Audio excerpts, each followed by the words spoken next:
What is going on, everybody, and welcome to another Simply Reliable Studios watch-along presentation as the Heb Man James Hebert and I call JCW's Mayflowers, which occurred this past Sunday, Mother's Day, in Asbury Park, New Jersey. How are we doing tonight, James? Tired, but ready to call some wrestling. Definitely. And I realize for a lot of you, NXT is on live right now. Some of y'all may be double fisting it, double dipping. Make sure there's no spoilers posted in the chat for NXT, as I will be getting it in about 3 hours here on the West Coast. Yes. That's why we're doing this now, because James doesn't watch NXT and I have 3 hours to wait. So it doesn't conflict with it for me. This is true. Hooey. And I heard this was quite the card on Sunday, so I'm looking forward to calling it and enjoying it. And luckily, we have a YouTube link, so this will be easy to sync up. Yes. I will watch NXT later anyway. Say fair enough. That's what I'd usually do. I usually watch clips. I'm a clips guy now. I am not. I still watch the entire program, especially for the shows that I care the most about, like my NXT.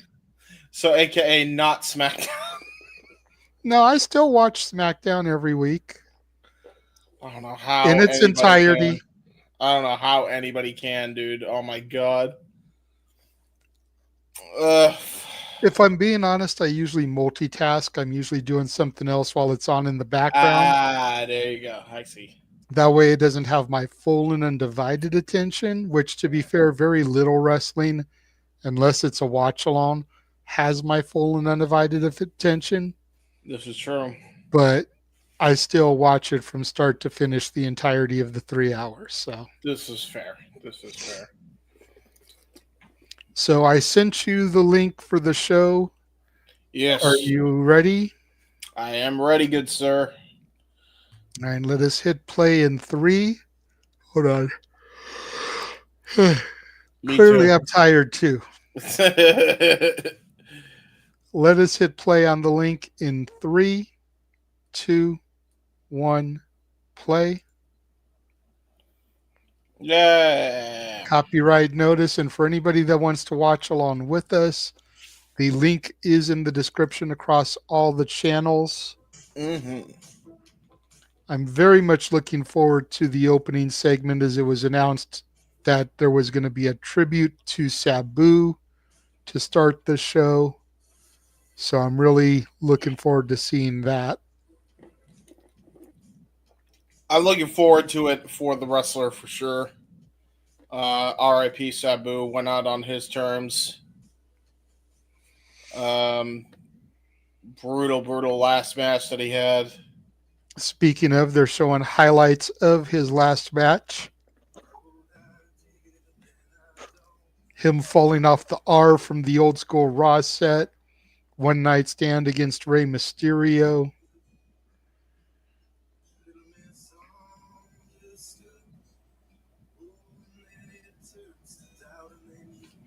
Him and RVD winning the tag titles in ECW.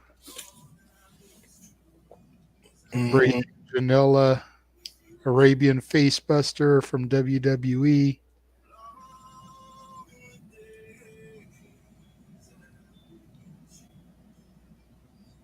Him and Balor, nice. Oh, I didn't even realize Balor was there for that.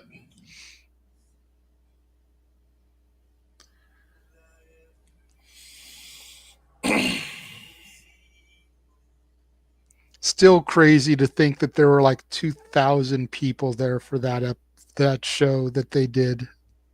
Yeah, right. Independent wrestling show at the Palms in Las Vegas. 2,000 people.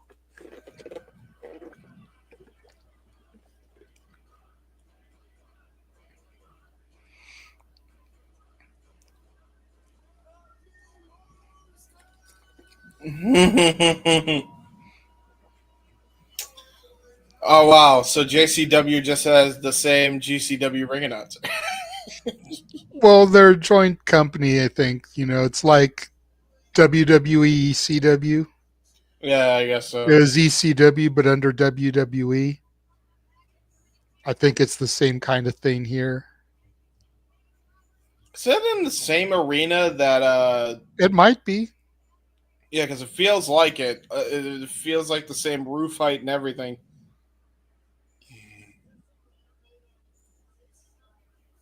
Who the heck are these dweebs? Who are you? Who are you? Who? Who are you?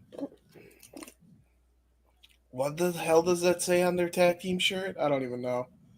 Viva la something. Why do fans dry hump the wrestlers? This is not kosher. I do not approve. Oh, Okay, Jackson Drake. That's the guy on his knees. uh, uh, And Griffin McCoy. you take that in any other context, sounds crazy. He's the I know guy on his Jackson. knees. I know Jackson Drake from Evolve. He's a WWE ID prospect. He does a lot of stuff as the third man for Swipe Right. Brad Baylor and Ricky Stark. Ah, I see. Okay, gotcha. Brad and Ricky are the primary tag team, and he's kind of like the third man when they need to do trios type stuff. Do you know his tag team partner? Is he a part of Swipe Right or? No, I've never seen Griffin McCoy before. Dude No. looks like a 80s porn star with that mustache and shit. Yeah, we all know how well those go.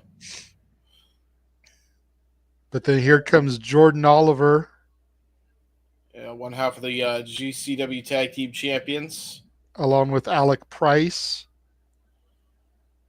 newest member of the Garbage Pail Daddy. Which one of the Garbage Pail kids and which one of the Garbage Pail Daddies, or is he I don't just know, but garbage? it looks like they have a new team name according to this graphic. I'm gonna blow this up real quick. YDNP. YDNP? Okay, Yes, YDNP. whatever that means. Well, like NYPD, New York Police Department, it looks like they just shuffled everything up to make a funny, you know, thing Is that there. So is that like an innuendo that we're I not? don't know. Must I be. have no idea. This is the first time I've seen them come out as this name. Every other graphic we've seen of them, it's just been Alec Price and Jordan Oliver. This is the first time I've seen them with a team name. So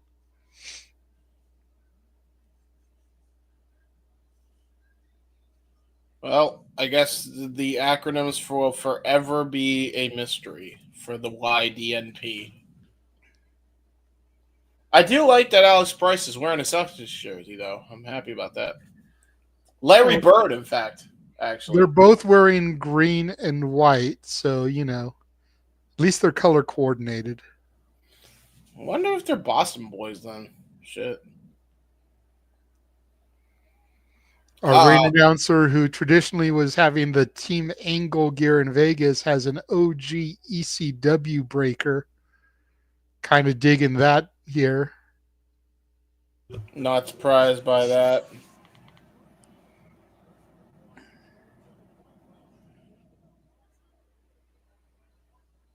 Always dressed in the. Again, I've never seen a more homeless fly guy like him in my life, but evidently here we are. Referee is about to sound the bell, and here we go with our first contest. I believe we have Alex Price. Or Negative, no, sir. That is Jordan Oliver in the Jordan ring Oliver. and Sorry. Griffin McCoy. Griffin McCoy and Jordan Oliver. Sorry, still going to get used to these guys. No, it's all good. Jordan Oliver has the long trunks. Alec Price has the short trunks.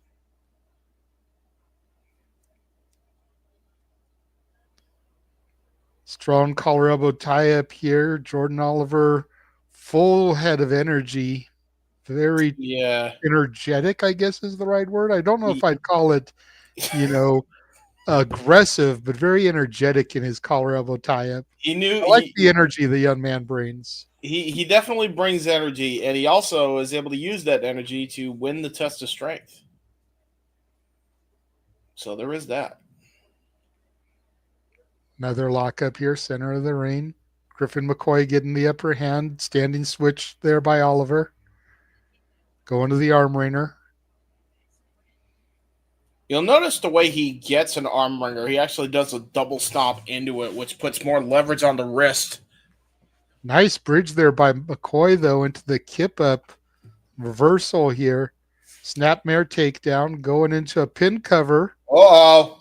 Only a 1 count and a stalemate here in the early goings. Griffin pointing at his imaginary watch, so they assume he's telling him it's our time. Hey, listen, I don't take for your talk, buddy. Anyway, that's my one dad joke for today. Another collar and elbow tie up by Jordan Oliver. Great fundamentals here by Griffin McCoy. Yeah, very good fundamentals by both, actually. Showing a lot here. Nice knife edge chop. That was just a fundamental strike. And another one in kind by Jordan Oliver. And now we're just trading chops. Oh, drop kick. Oh, right to the chest. Oh, that was a vicious. I don't even know if it was to the chest or right to the ribs, but either way, Jordan Oliver's drop kick effective. I think Griffin got a little bit more speed coming off that ropes than Jordan was calculating for. Definitely was a little on the messy side, but effective nonetheless. Yeah, definitely. He's clutching at the ribs there, definitely. And you got to imagine Oliver and Price is going to use that as a target, but the minute I say that, nice rising knee strike. Heels now. Well, I don't know who's the heels or the baby faces, but I assume the designated heels of this match at least, isolating in their corner here. Poor Jordan Oliver desperately needing to make a tag here. Oh, there he goes. Well, man, it happened. You shall receive. Oliver with the tag into Alec Price. Now we got Jackson and Price in the ring here. Collar and elbow between these two, and now they're going to lock up here. It's the sheer strength of Jackson Drake there. Yeah, that was a lot of strength. I mean, his size may fool you, but he is definitely a strong boy. Nice arm wringer, though. Great counter there by Jackson as well, showing the fundamentals. Great roll-through counter out of it by Alex Price. Uh-oh. Uh-oh. Oh, boy. We going to bouncing. We going to bouncing. We going to bouncing. Is this Alec Price or Tigger? What the fuck? Nice cartwheel also to get the leverage out. Nice 619 arm drag. We've seen Alex Price do that in the past. Now turns it into a springboard Irish whip. You don't see that often. Into a cross body. Very innovative offense. Great moves there by Alex Price. Alec Price, one of those scrappy, underestimated individuals, reminds me very much of a Spike Dudley. Oh, yeah. Oh, Jesus. Well, he just got bonked in the head like Spike Dudley. Because now swipe right or swipe right-ish. Definitely in control now.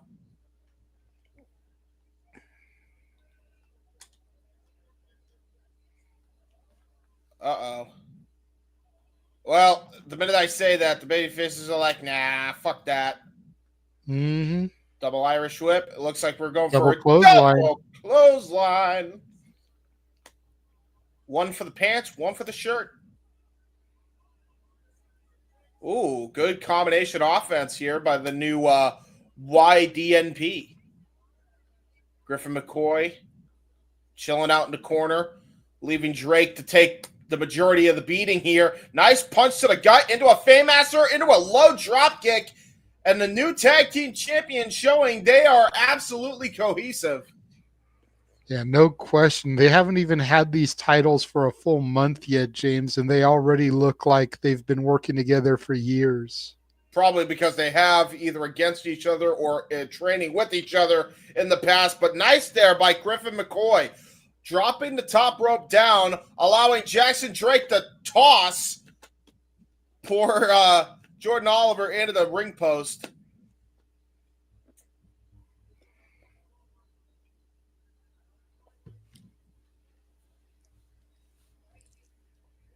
Now here we go, a little bit of heel action here. Gonna probably isolate that corner.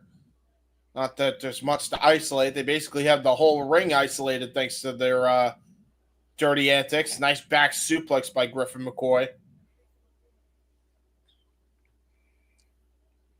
I'm curious what happened to Jackson Drake. You can see the heavy kinesio tape on his right shoulder there.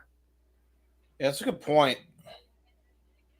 I mean, you got to imagine a lot of these prospects that are in the ID program definitely trying to make a good impression. So probably a little bit worse for wear with all the matches they take on. Nice senton drop, though, all the same there by Jackson Drake into a lateral press. Only garners a 2. Tag back into Griffin McCoy.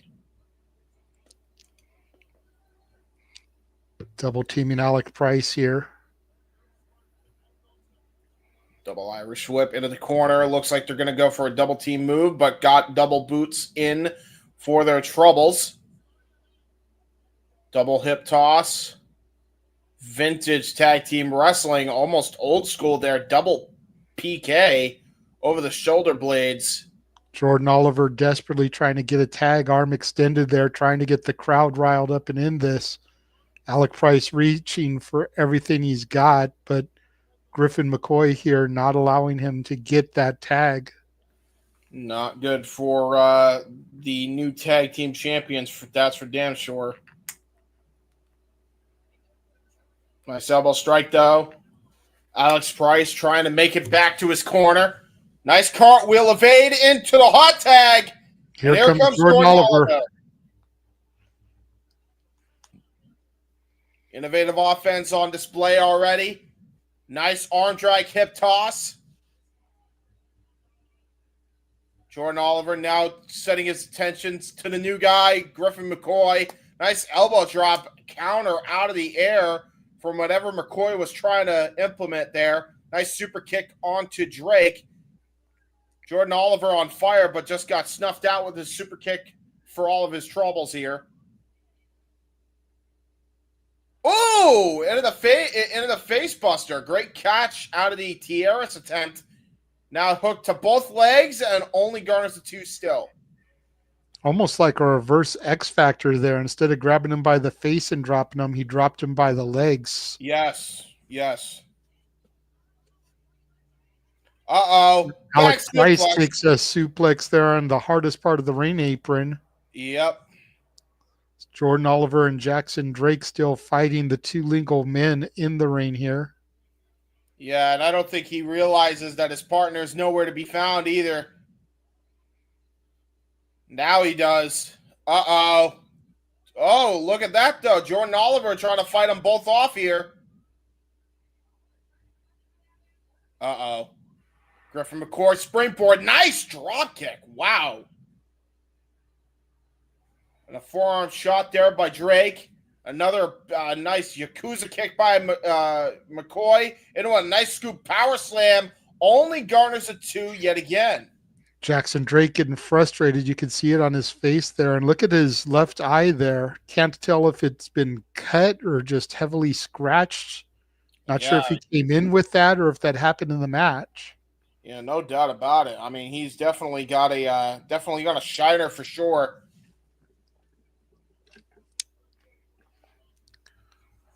Now look at that. Nice uppercuts, almost Kane-like uppercuts there by Jordan Oliver. Oh! Nice double chop there. Shades of Kofi Kingston. Now Jordan Oliver bounces off the ropes. Oh! Pop-up kick into a springboard stunner. Goes into a torture rack position. Oh, God, this is never good. Torture rack bomb!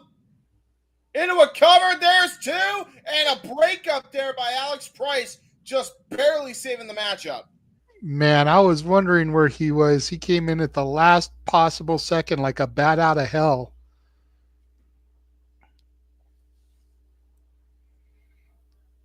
Both teams showing great displays of tag team wrestling here. Tag team synergy between both of them. Trying to Irish whip Alex Price. Goes Jackson Drake just got tossed out for his troubles. Nice combination offense, but countered by McCoy with a kick. Pump kick by Jordan Oliver to McCoy. Now Drake back in the ring. Nice Pele kick. Oh, Jesus. And a double high kick right to the side of the heads, right to the temple of Jordan Oliver. Alex Price now going in alone. Oh, my God, a super kick. Are you kidding me? Out of a standing moonsault position. Into a clothesline. Oliver with the cover. Oh, Wow. They almost stole it there. Wow. Champions almost stole the victory there out of that double team maneuver. That was a great double team maneuver. I think what popped me was the fact that he caught, again, I don't know if they'll show it again, but great clothesline. What they should be showing is that insane super kick out of the standing moonsault position, which started that whole flurry of offense.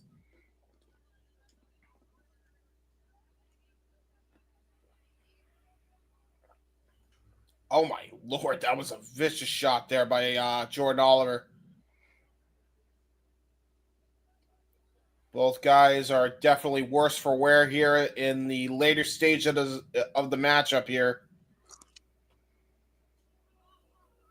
Nice knife edge chop. And another one. And a third. Whoo, boy. Griffin McCoy now firing back here. Ooh. Nice Van Dam combination there, but into a jackknife cover. Ooh, got turned around though. Ooh, we're getting spicy now. It's anybody's ball game. Ooh, tried to go for a tag. Gets the tag to Alex Price now. Now the heel's going to have to rechange their strategy as Alex Price is the fresher man of the two here. Nice single leg stomp. Jesus Christ. I thought he almost broke his own leg. Whoa! Single leg springboard backflip into a hurricanrana. Ducks the clothesline. Jesus Christ. Into that springboard blockbuster. We've seen him pull that off multiple times now. Jesus Christ. The head of steam. Taking the skies, Air Price.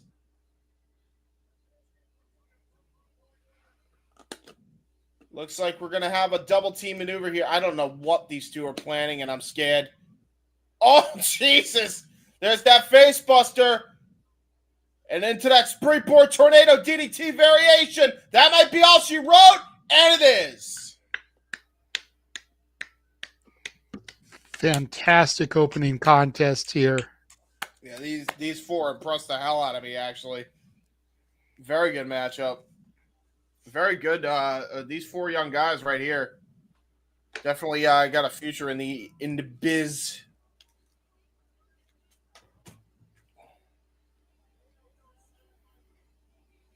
Very, very good.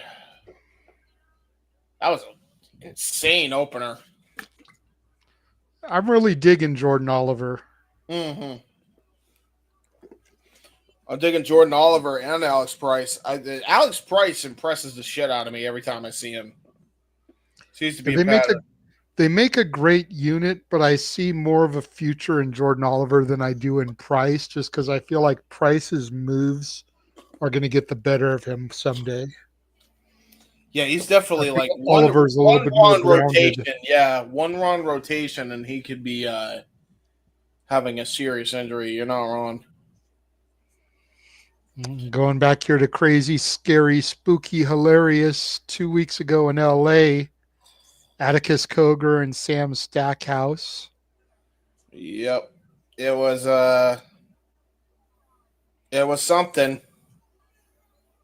Sam Stackhouse knows how to get injured and doesn't seem to care, except for when it's from his best friend.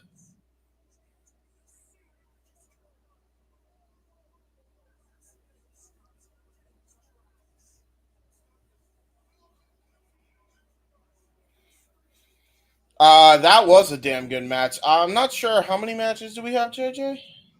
I believe there's either 7 or 8. Yeah, the sweet spot usually. Oh my god. CJ Os. How do you say his last name? KJ or so. KJ Orso. Thank you.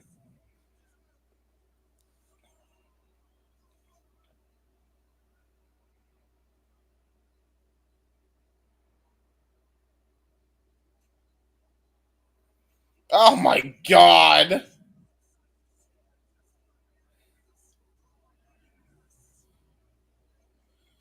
Yeah, like seeing KJ on this vicious streak is crazy, dude. Mm-hmm. And Atticus tried to tell everyone all along, but no one wanted to listen to him because he was the heel. That's what makes it even better. God, and then he stabs, and then he gets a piece of the chair. God damn! No! Why? I thought I was safe from this. This is JCW, not GCW. That double stop finish is fucking sick, though. I'll give him that. Double curb stomp finish. Heels are always in the right in the heels are always right in the end. James, you never safe. Yeah, I know. With a GCW show, I feel like that's accurate. Any GCW collective show, I feel like that's the case. Even on if I see another Dragon Gate show, I'll just see a GCW recap of some kind, and then I'll be like, no.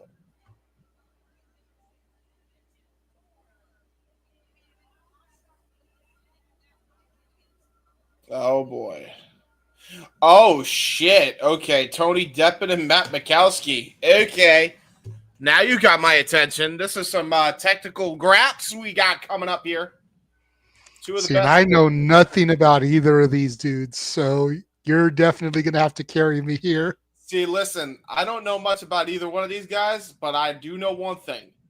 They are technical wizards. Last time we actually saw them in GCW, it was a Bloodsport event. Oh, okay.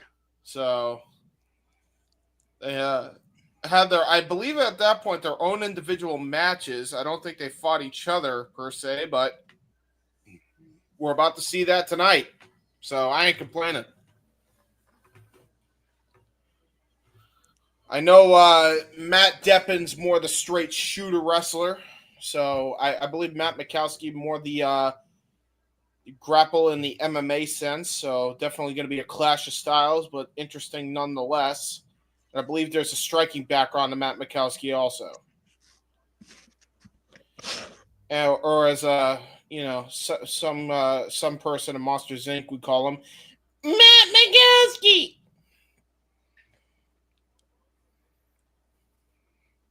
If you get that reference, you like Monsters Inc., and I approve.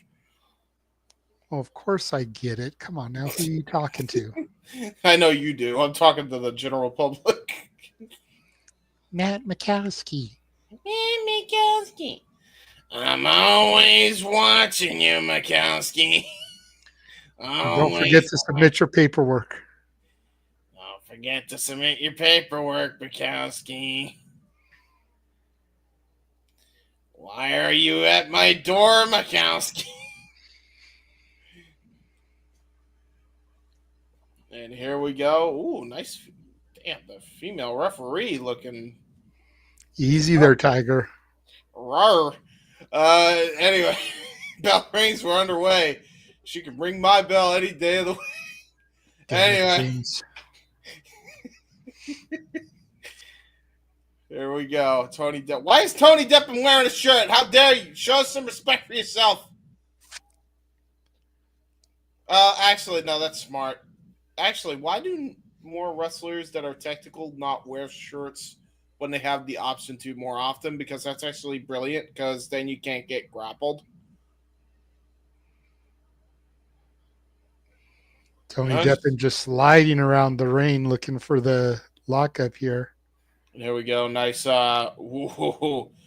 This is just some mat wrestling clinic stuff here between the both.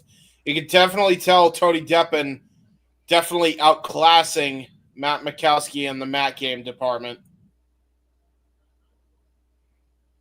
We'll see how his jiu-jitsu background comes into play here. Oh, wow, look at this now. Tony Deppen with an octopus stretch. Jesus. Has it cinched in deep. Nice Yeah, he switch does. there by Matt Mako. Matt Mako. I'm calling him Makowski. The announcer announced him as Mako. The graphics said Mako on the screen.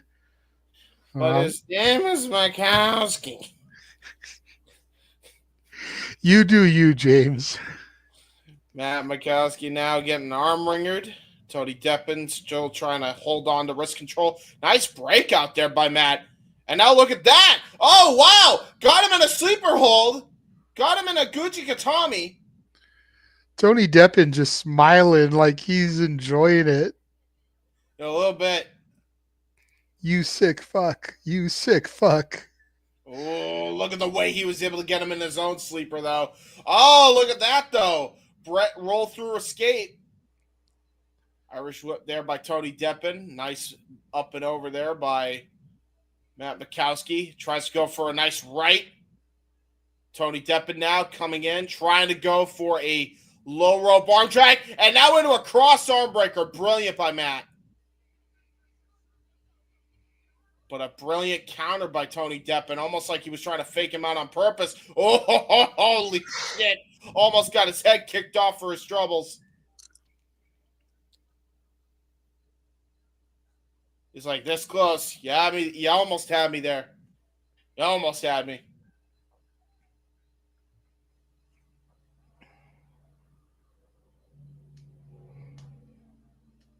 I think we're just about to go into a striking contest. Oh! Matt Mako just pushing Tony Deppen down. Tony taking his shirt off now. Now it's time to get serious. Now it's time to get serial. We're forearm striking. Oh, no. By the way, I don't care what anybody wants to say. Oh, the forearms look fake. They're not fake. Those sons of bitches hurt. Yes, they do. Oh, nice boxing combination here by Tony Deppen, trying to go for a backhand right afterwards. And there's that karate expertise, the striking ability of Matt Makowski, trying to go for a PK to follow up. But Tony Deppen wisely rolling to the outside of the ring, possibly regaining some composure, rethinking his strategy before he goes back into the ring.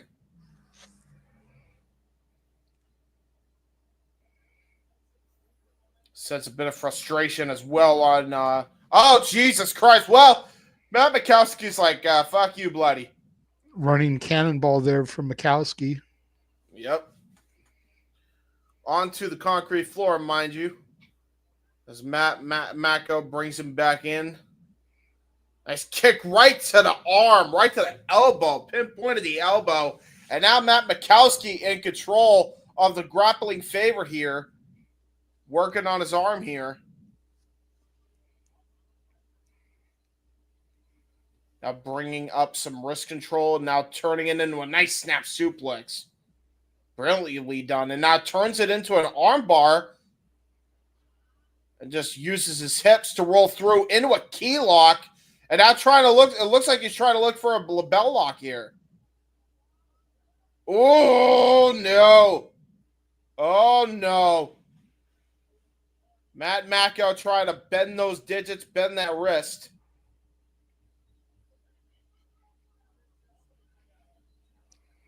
Tony Deppen just, Jesus. Wow. Driving forearm strike. Wow, dude. He was just beating the shit out of poor Mako. Oh, Lord.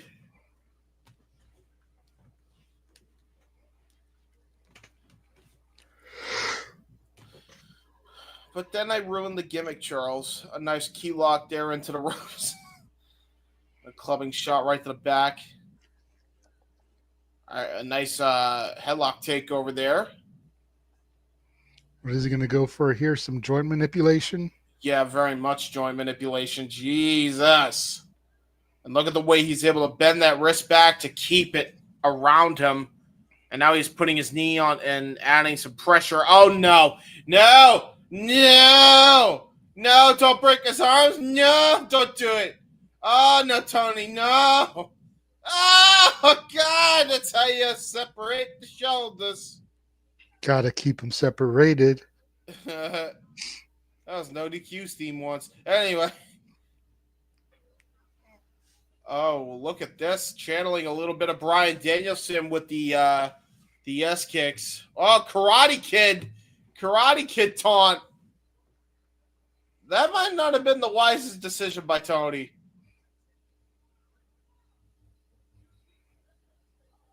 And there's some of that fighting spirit coming into play. Ooh, what a spinning back elbow. Shades of Andrade with that spinning elbow. Into a rolling Sullivan and a nice butterfly suplex by Makowski. Looks like he's setting up for it here. Nice spinning wheel kick. Shades of Owen Hart, the blue blazer, into a cover to the outside leg and only going as a 2 count. Wow. That was brilliant. I really was not expecting an Owen Hart like spinning wheel kick. Oh, God. What the hell? Inverted burning hammer into a Guji Gatami. Just completely hyperextending that arm. And this might be all she wrote here for Tony Deppen. He may have no choice but to tap at this point. He's trying to turn his body, gets his foot on the rope there. And the last possible second before any more damage could be done.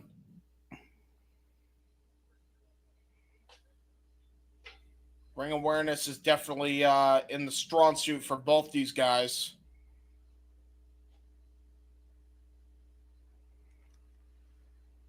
And Tony Deppen saying, hit me.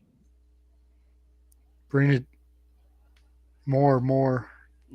Yeah, that's what he's saying. Yep. Matt Makowski now trying to channel in all of his might with these strikes. Tony Deppen out of pride not going down. Nice block there. A nice European uppercut. And a nice different type of question mark kick into a rolling through pin. Only going as a 2 again. Oh, Jesus, what a knee strike. Up and over. Ooh, backdrop. Tony Deppen with a kick out from behind the legs. Tries to go for his own cross arm breaker. Brilliant strategy. Manipulate every joint possible to try and get an advantage. And now look at this. Uh-oh. Rings of Saturn. Rings of Saturn fully applied. Now Matt Makowski in dire straits trying to get to the bottom rope. Makes his way there. Forces a rope break. It's good to see the Rings of Saturn getting used again, man. I missed that move. It's a great move. You know the last person that in the mainstream wrestling that ever used that was Batista. And that's a damn shame because Batista is not a submission wrestler. No, which means it probably looked sloppy as hell. It actually didn't look too bad, to be fair. But Makowski sweeps the leg, kick to the midsection of Deppen. Nice 1-2 kicks by Matt Makowski. Ooh, great open palm strikes by Tony Deppen. Standing switch. Off the ropes, roll through. Oh, trying to go for a chaos theory. Yeah. Great stunner counter. That was brilliant by Deppen. And now Matt Mako in the corner. Double knees. Meteora by Tony Deppen. It's rare that you see dudes do Meteoras these days. It seems to be more of a female-centric move. Unless you're Latino. But Tony Deppen now double stomp. Coup de grace right to the gut. And that might be all she wrote. Tony Deppen. Oh, does he get the win? 2.99. Wow, okay, I bet on that.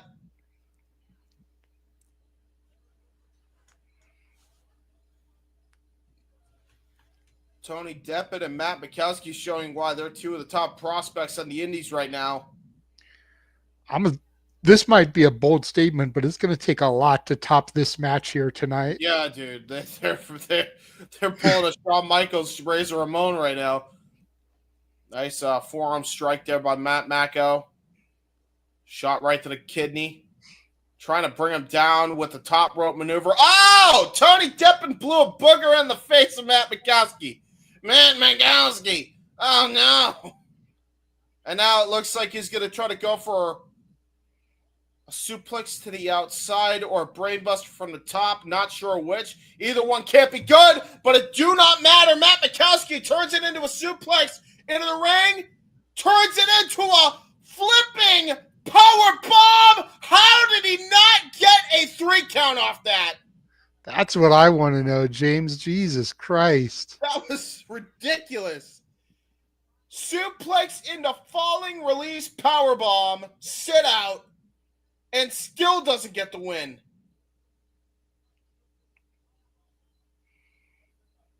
Both men throwing everything they can at each other here.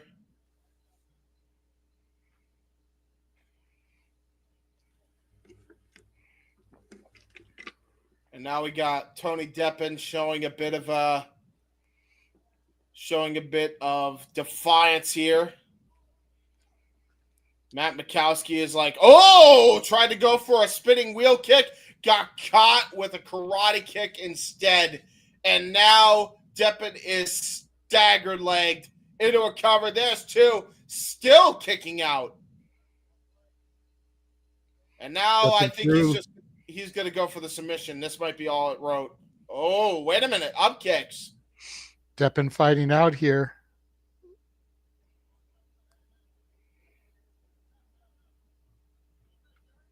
Deppen, nice counter, sidestep out of the corner charge into a nice insecurity to the back of the head. Tried to go for a running knee attack. Matt Makowski rolling through into a waist lock. Oh, brilliant cover! Brilliant cover! Oh, but Tony Deppen with the shoulders up. Oh, but look at this! Matt Makowski transitions into a sharpshooter. Sloppy sharpshooter, but he still has it locked in nonetheless. Uh-oh. There's the tap. Deppen taps. Yeah, he's wrenching on those ankles bad. That was brutal. That's all she wrote. Matt Makowski getting the win. What a hell of a contest between both guys here.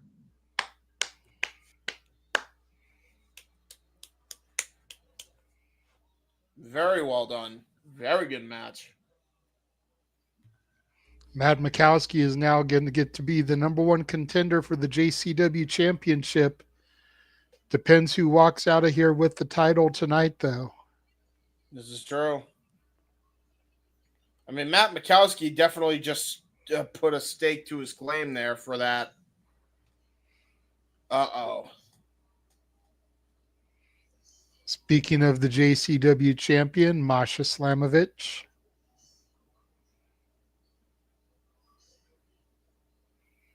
What the fuck is this?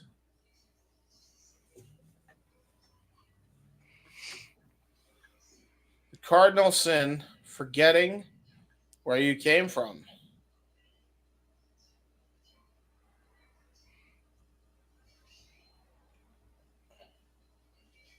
When you betray someone with a long memory and great means, your head shall permanently live on a swivel. Uh-oh, that's Killer Kelly. You took something from me. Now I want to take the 2 things that mean the most to you: the JCW World Title and your livelihood. Calling all fighters, all mercenaries, all villains. Kill Masha. Huh. Well, we'll see if Timothy Thatcher can get the job done tonight, as he is her challenger for the JCW Championship. What the hell is this? Fox Snatcher? Huh? The fuck is Fox Snatcher? And why does it sound so wrong? Because you make it sound wrong, James. It's how it's spelt. It's literally spelled Fawke, Fawke, Snatcher.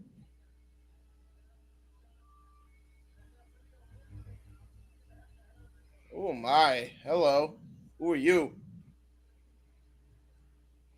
Oh, that's Becca. Oh, I remember Becca. She was in that crazy ass goddamn battle royal that we saw. So that's a great first impression.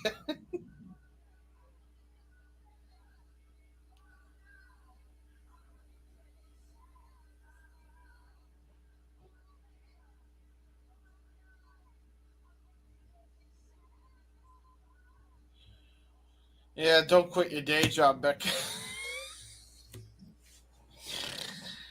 Which is pro wrestling, apparently. Oh, there's a little Screamo there. Screamo.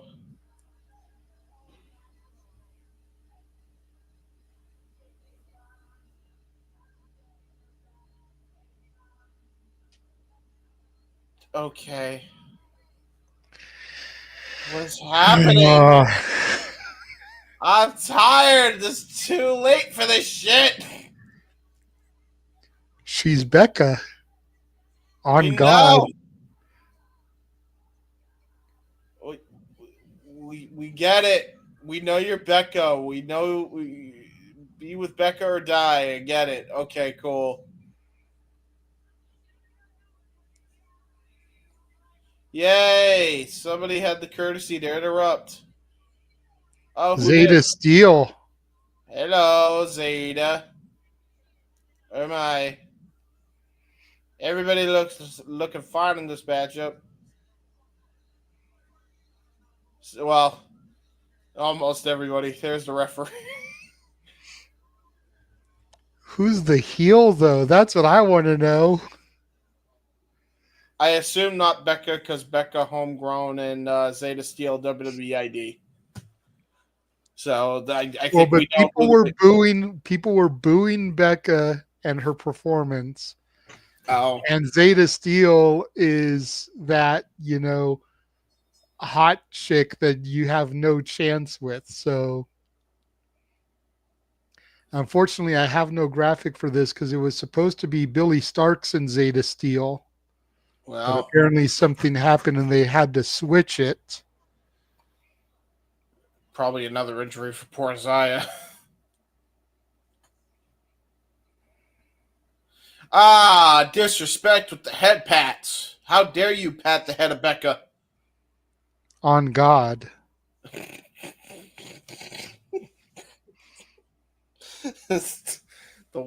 Well, I can't say it's the whitest shit you could have said, but considering what we heard Ash say a That month was ago, part of the lyrics, though. I'm Becca on God. Don't you wish you had this hot bod? Like, I that's mean, the chorus of her song. is that actually? Yes. Oh, I see. You're And Becca. Zayda Steele hailing from someplace you can never afford. I don't know. Zayda Those Steele, the female accompaniment for Swipe Right a lot of the times. well, I guess better Zeta than Becca. Oh, PK to the back of Zayda Steele there by Becca. Shotgun drop kick to the spine. Don't forget, Zayda Steele is the young lady that we saw a human tornado take from corner to yes, corner with his move in the clusterfuck battle royal. I do remember this. Nice snap now. Nice Clothesline. clothesline takedown by Becca. Hooks the leg, gets a 2 count on Zayda Steele. Good clothesline there by Zeta. Zeta definitely showing that maybe WWE should not be overlooking her either. I mean, it's hard not to overlook her. I mean, look at her. Damn. Oh no, Zayda Steele is definitely going to be one to go far in the WWE system. She definitely has the look that I think that. WWE is known for. Well, I mean, she's got the blonde, but I'm saying I like my jet black too. I mean, they both look great.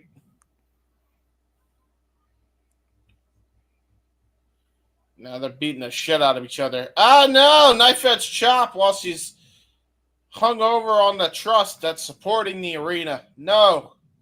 That's how we have a fire hazard. That I'm thing sure collapsed. she is hungover. A little bit. I'm tired, hungover. There's a difference. Uh-oh, lung blower. That's been Codebreaker. Oh yeah, Trainbreaker. Yeah, because Train Miguel.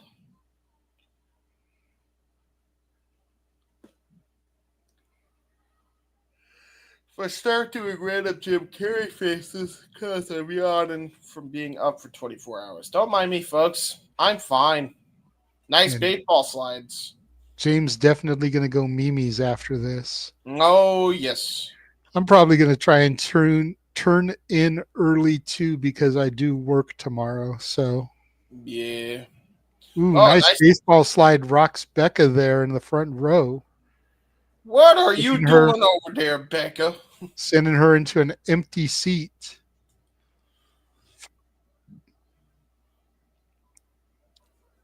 Ooh, Apparently, the sign of chop her to the look. titty. Chop to the titty. Yeah. Makes Zayda Steele stumble into another empty seat. Apparently, not a sellout crowd here. Well, yeah, I wasn't Some gonna be open that seats guy, there. but well, I mean, to be fair, it could just be chairs for the cameraman to sit. That's fair. I just was making a haha. Not sold out because cameramen need places to sit. That's No, my but as we can understanding. see from that camera angle, there's actually people on the hard camera side, Oh, like Hunter, some companies.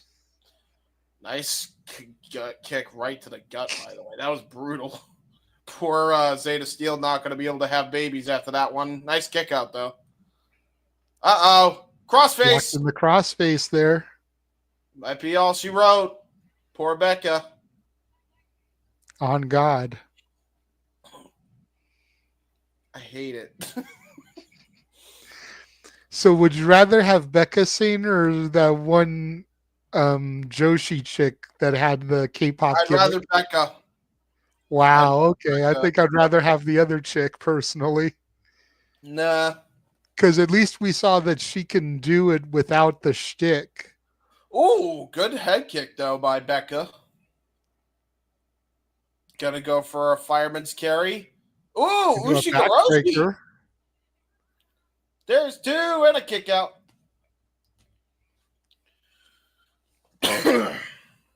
Oh my god.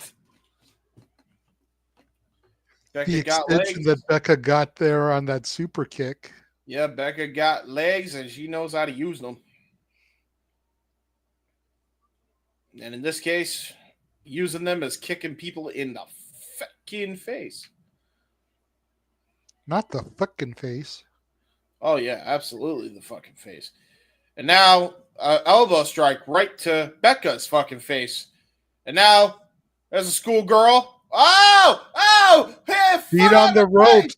No, Zayda Steele stole one here. Zayda Steele. No, heel shenanigans. Win again. Win if you can, lose if you must, but always cheat. Becca taking it back in the ring.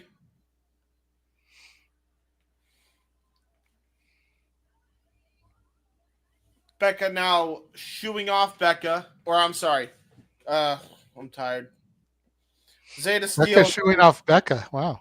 It's talent. Zayda Steele shooing off Becca, and oh my, okay, Becca just did a nice athletic move. I like me and my athleticism. Mm-hmm. Zayda Steele showed that even at such a young age, she's got great ring awareness to be able to capitalize, put her feet on the ropes like she did to steal that victory. Now we're going back to crazy, scary, spooky, hilarious, and the indie god, Matt Cardona, in the ring. It's Matt Cardona. I know he will be a part of a couple of GCW shows coming up here soon. How he's I not forget signed. which ones, but I saw the announcement. And speaking of involved in GCW shows coming up soon, Elena Black has been announced for 5 GCW shows beginning next month. So the former Cora Jade will be coming to GCW. And we will definitely be covering a few of those to be certain, as long as they don't conflict with other wrestling shows. Right. from the big three.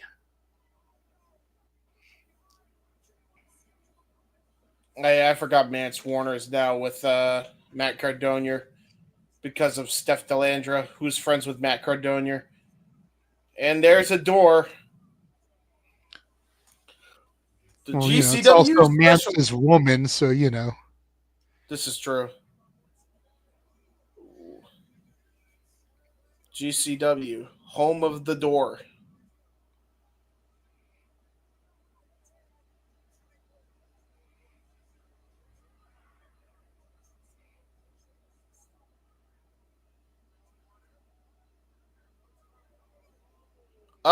Tried to stab somebody with a screwdriver.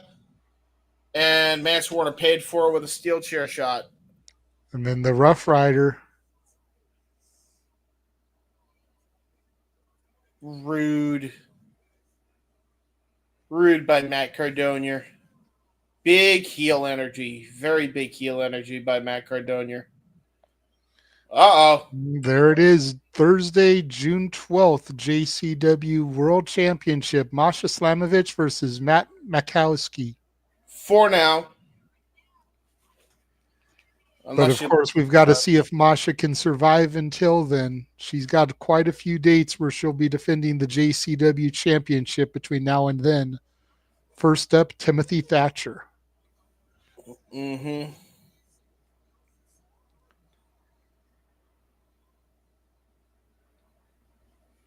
Next contest scheduled for one fall. One fall.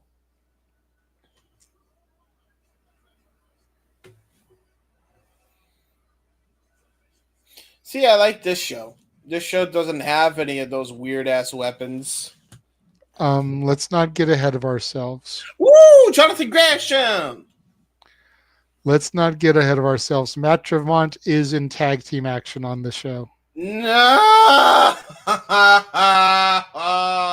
So, I mean, he's not defending his championship, which should be a good thing, but he is on the show, so there still could be some violence. He gonna bleed because he got pus bubble on his head. We know this. Pus bubble? Yes. And by the way, that's my new name for him. Pus bubble making his way to the ring. By the way, you guys think Jon Moxley bleeds a lot. Have you seen Matt Tremont? Jesus Christ. Holy shit. I have. I've done the shows with you. Yeah. It's very gross. I don't like it. Makes me feel icky. And here comes Charles Mason, Gresham's opponent for the evening. Ha! I am like Charles Manson, except I'm a wrestler and had to remove the N out of the name. Do you get my gimmick? And I'm wearing a pink tie because this dude about to have some Mayday. Dude, don't look at the kid like that. Fucking hell. I know that's a gimmick, but Jesus Christ. The crowd flipping off this creepazoid, Charles Mason.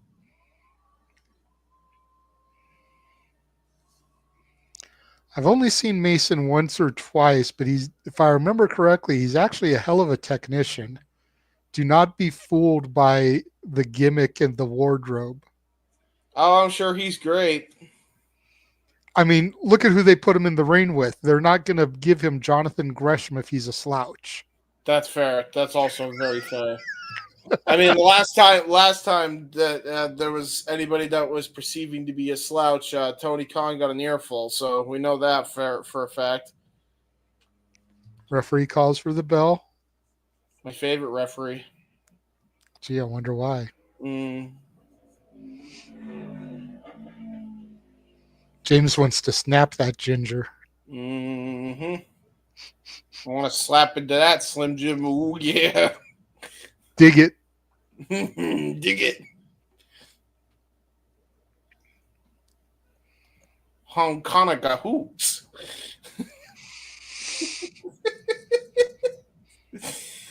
Nice arm wringer. Looks like we're going to get a bit of a technician off here between these two guys. I don't know how smart that is. If I'm Charles Mason, I'm trying to go into the mind game department here, and case in point, Jonathan Gresham just basically tossed him with his own upper body weight while he had the arm wringer in.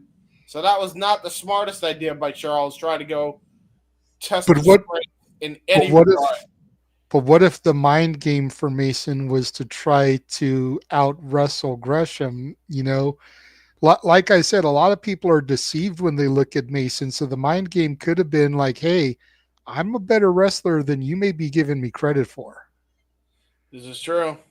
But then again, you're going toe to toe with the octopus. So You're going toe to toe with a former X Division champion, a former Ring of Honor Pure champion, former Ring of Honor World champion. This guy ain't no slouch.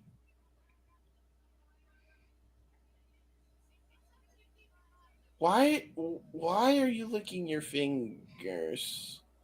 tastes blood and he likes it. He's weird. Why is there so many freaks? God damn it, GCW. Why do you have so many freaks employed? Nice Hurricanrana by Jonathan James, where Gresham did in that wrestling begin? Carnies.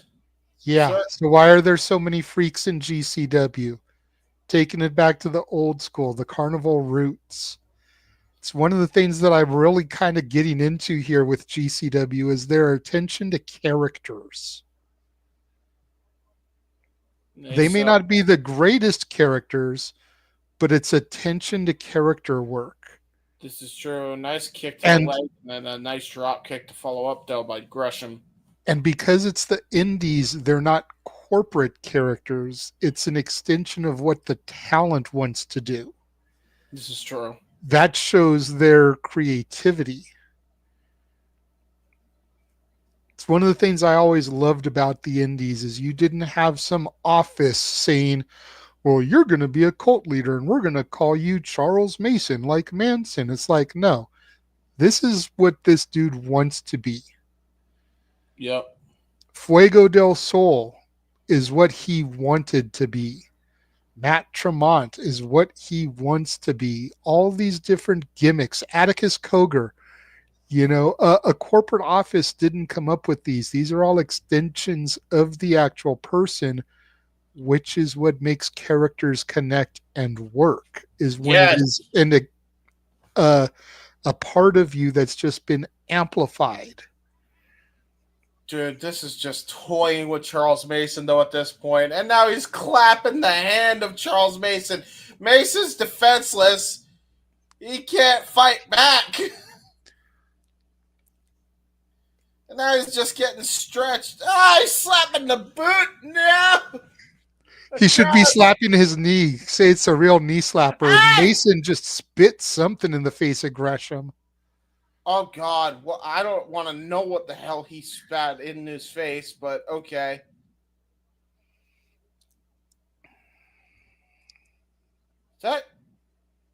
Wait a fucking minute. Did he spit some sort of like chloroform in his face? I don't know. I didn't see what he had that he could have put in his mouth, but it was definitely something. Doesn't seem to have affected Gresham too much. Gresham's still dominant here. Excuse you. Excuse me. Oh, nice. Holy shit, what a drop kick to the side of the head. Oh, trying to check this caffeine so that I'm not so seepy on the air. Yeah, me too. Where's my drink? I don't have my drink. I need to get my drink the minute this match is over. But God, that drop kick was brutal, dude. Mm-hmm. And holy shit! Apparently, whatever it was, Jonathan Gresham can no longer see now. And look at this, Charles Mason taking full advantage, which is kind of ironic when you think about it, because when Jonathan Gresham had his last run in TNA, he really was leaning into the octopus with the black ink blinding his opponents, and now Gresham has been blinded by this substance that Mason spewed. Jesus, just stomping him into the middle rope. I told you, man, Mason is not a slouch. Don't be fooled by Mason. Oh, now Gresham accidentally going after the referee here. Leave her alone. She's doing her job, and she's doing it well. Nice drop kick. Great sell job there by Gresham. Right to the pec. Gresham is one of those guys who I feel like he gets flowers, but I don't think he's appreciated to the level that he should be. Yeah, I agree with that. Oh, grind line by Charles Mason, and then just tosses him into the bottom, middle rope, rather, and now finally gets that back suplex on Gresham. It's one of those where if you know, he's respected, but if you don't know, you're absolutely clueless. Nice I cover feel there. like that's the best way you could describe Gresham. Brilliant way to get out of that pinning predicament, though, by Jonathan Gresham. You'll notice he used his head and neck to alleviate using any more energy than he has to kick out of that pin attempt. Now Mason going for the sleeper here. Yeah, makes sense. Brother may not have a pretty move set, but it's sure as hell effective. Referee going to check Gresham, but Gresham didn't even barely go down for a 1 count. Gresham trying to get to the ropes, gets there. Mason's going to have to break the hold. He has till 5. Well, I don't think it's gonna matter because I think the match almost got thrown up by the ref. And Gresham using the opportunity, knowing Mason was in the corner there, just lighting him up with chops and stomps.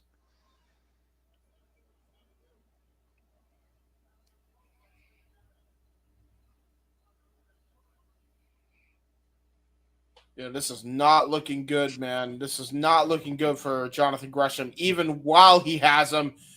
And now he's trying to choke him. I don't think it's going to matter too much because he's still blinded by whatever substance got in his eye. Blinded by the light. And now he's asking the referee for some water so he can pour it into his face. Charles Mason, having none of it, just tosses Gresham into the post. And now Charles Mason got him in a top rope choke. Jesus, dude. He's got Gresham dangling there, man. This is not the 1930s of the Mid-South. Wow, dude. Mason rising up to a full vertical base. Double stomp to the back of Gresham's head and neck there. Well, I think I knew who KJ Orso is looking at. And it very well might be this man. Maybe a potential tag team. They would work good together, honestly. Yeah, to be honest, with both of them, with KJ just turning heel. Oh and they no! have similar facial features too. Like they could pass as like brothers or cousins. Gresham has been unblinded now. Oh no! It's on now. Oh no! Oh! He just punched him in the Adam's apple into a schoolboy roll up by Gresham and only goes to 2. Another schoolboy roll up. I think he just choked him with his own tie, actually. Yeah, I was going to say, I don't think he punched him. I think he grabbed the tie and then pulled it so that the knot went up into the Adam's apple. Nice bridging pin attempt there. Still only a 2 count. Gresham is on fire here now that he's had whatever that liquid was washed out of his eyes. Yeah, you ain't kidding. Nice arm wringer there by Jonathan Gresham. Nice kick right to the point of the elbow. Brutal.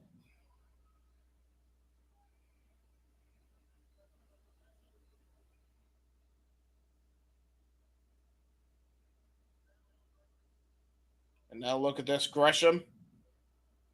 But the guy try and go for a German here on Charles Mason, who tried to blind him in this matchup. Going to try to deliver the pain here. But Charles Mason fighting back, fighting out of it. And now in the sleeper hold again. Trying to keep it on tight this time, but oh no! The fingies about to get bent. The digits get fucked with. Irish whip with the digits. The phalanges compromised. Oh, nice dodge and roll through out by Charles Mason. And all that to just bite him in the head. Well, whatever works. Another illegal choke near the ropes. What else is old? Uh-oh. And he's about to get his fingies broken again on the other hand. Oh, no. We got an impromptu arm wrestling contest. Oh, Jesus, an STO. And he's got an iron claw. He's got an iron claw. And Charles Mason. Oh, wait a minute. He almost won it. He let go too early. And now look at that. Cradle by Jonathan Gresham only garners a 2 count. Oh, my God. What a brutal hip toss by Charles Mason. And a Meteora by Charles Mason. Oh, my God. Holy shit. What? Pops Gresham up into a Spicoli driver there. Hooks the leg 2.99. Wow. Mason Okay. almost beat the octopus off that exchange. That was okay. Charles Mason just won me over. Told right, you. Yeah, he's cool. All right, yeah. Y'all motherfuckers need to stop doubting me when I tell you shit. Like, dude. Oh no. Oh no. What is this? Fish hook, maybe? No. Don't do what I think you're gonna do. No, please don't do Gresham what I trying to think block it. do. Oh! Bump, standing switch. Oh! Oh! Broke the fingy. Oh, but still got that Cobra clutch in. Man, this is crazy how evenly matched these two are. Mm-hmm. Now look at this, Jonathan Gresham. Try to go for something. Ooh, nice leg trip. And now there it is. Ankle lock. It's done. It's done. All Jonathan Gresham has to do now is possibly grapevine this. And it's going to be all she wrote for Charles Mason. Don't know. Look at that. The long legs able to kick Gresham off him. Yeah, and able to push him into the ring or outside of the ring. And now low blow with the bottom rope. Kicks the cable right in his testicles. Right in the Greshams. Mason grabbing some water now.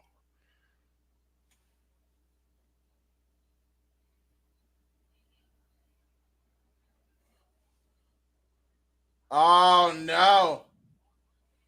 Nice defense there by... Whoa, nice Step up into insecurity. Guri. Knocks the water out of his mouth there. Huge standing God. German. Gets the victory, does Gresham, after a hard-fought battle. He legitimately just deadlifted fucking Charles Mason. And did you see how he held that bridge for like Yes. 15, 20 seconds even after the pin had been counted? Look at this again. Great. Just deadlift German. Wow. Gets the 2, gets 3. Mason gets released, and he just holds that position for like 20 seconds. Yeah, just to add insult to injury. But great match between these two. Fantastic victory by Jonathan Gresham. Yeah, there was a lot riding against him, too, in this match. Very good match. Very good story told. Both guys impressed the hell out of me tonight. Man, I think the next time GCW comes to town, I got to find a way to go. These guys are impressing the hell out of me. Yeah, they have a lot of and great yes, I realize this is a JCW show for the people that want to be sticklers at home, but it's all cross promotion. It's GCW talent. Like, we see a lot of these guys on their shows also. So yeah, if I go to a GCW show, I'm probably going to see at least 50% of these people. now let's just hope that they don't book another old man and then try to, maybe a little bit too insistent on him coming back like they did the last time. Please, guys, let's not do that again. Glad he got his moment. Courtesy of WXW. I do know we have a WXW championship match coming up, so we may be getting ready for that. Yes, that man, the one called Manders, won that tournament, actually. Yes, and he's going to be taking on somebody you're very familiar with, James Filthy Tom Lawlor. Ah, Filthy Bro. Well, I am going to take this opportunity while they run an ad to get me drinky so I don't pass the fuck out here. In my seat.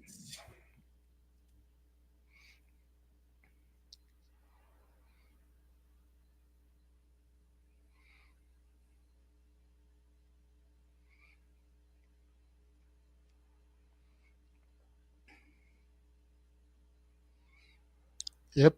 It's exactly what we've got coming up next. The WXW Unified World Wrestling Championship as the one called Manders takes on Filthy Tom Lawlor.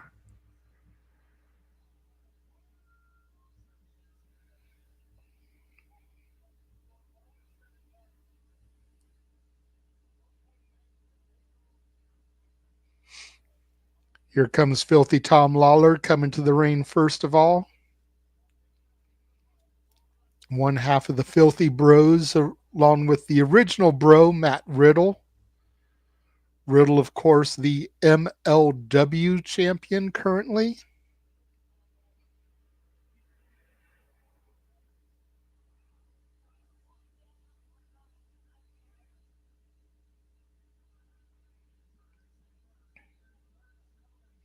We'll be seeing Matt Riddle this weekend when we cover House of Glory Waging War, which occurred last Friday, as he Yes. takes on the Crown Jewel champion Zilla Fatu. The other Filthy Bro will be in action for that one. Should be an interesting matchup there. I'm looking forward to that show, dude. As soon as I found out that Indy Hartwell versus Miyu Yamashita was going to be for the championship, I became even more invested in that show. Yep. I'm curious what happened as far as Megan Bain goes, though, to why they had to strip her. I know storyline wise, they're saying that she hasn't defended the title. I'm curious if it goes deeper than that with the potential Tony Khan JD from NY controversy, and Yeah. maybe Tony isn't allowing Megan to come, or maybe it has to do with they wanted Megan to lose the title to Mercedes and she didn't want to do it, and so they're stripping her so that whoever wins between Miyu and Indy can essentially be the one to lose the title to Mercedes. It could be a number of things. So what you're saying is Megan Bain actually had standards Possibly. and possibly practices. I mean, some people would say that she doesn't because she's dating Joey Janela. But, you can't scoff in the face of love, regardless of who the dude is. So I actually that's why it had nothing to do with Mercedes. That has it does have everything to do with JD though, because JD and Joey Janela do not like each other. In fact, but that's got nothing to do with Megan. Yeah, but Megan is Just her because Megan boyfriend. works for the company and JD has to call her matches doesn't have anything to do with Joey Janela and JD. You guys can say what you want about JD, but he has proven that when he gets behind the headset on the shows, he can be professional. Yeah, He that's what just needs to be allowed to do his job. What he does in his own time, on his own pod, in his own space, that is his business.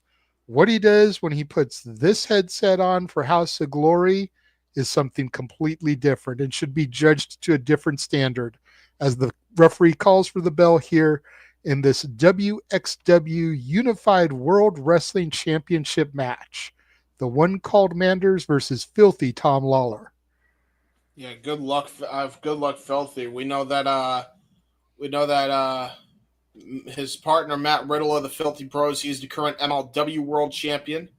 Yes, I mentioned that while you were getting your drinky drink. Yes, looking to bring another piece of gold here to the Filthy Bros. And Tom Lawlor used to be a UFC fighter, correct? Mm-hmm. I thought so. I remember seeing some of his fights back in the day. They both used to fight in the UFC. Yeah, I never saw Riddle. Riddle was during a time when I didn't really watch UFC, but I've seen Filthy Tom fight UFC. When about did he make the transition from UFC to professional wrestling? It wasn't that long ago. He's actually, which is hilarious, by the way. The last 5 years? Yeah, you're singing his praises, I assume you're about to do. No, I'm just saying I've seen him fight before. Yeah, he's pretty good. I've seen him in the old, his old Fed doing the UFC shit.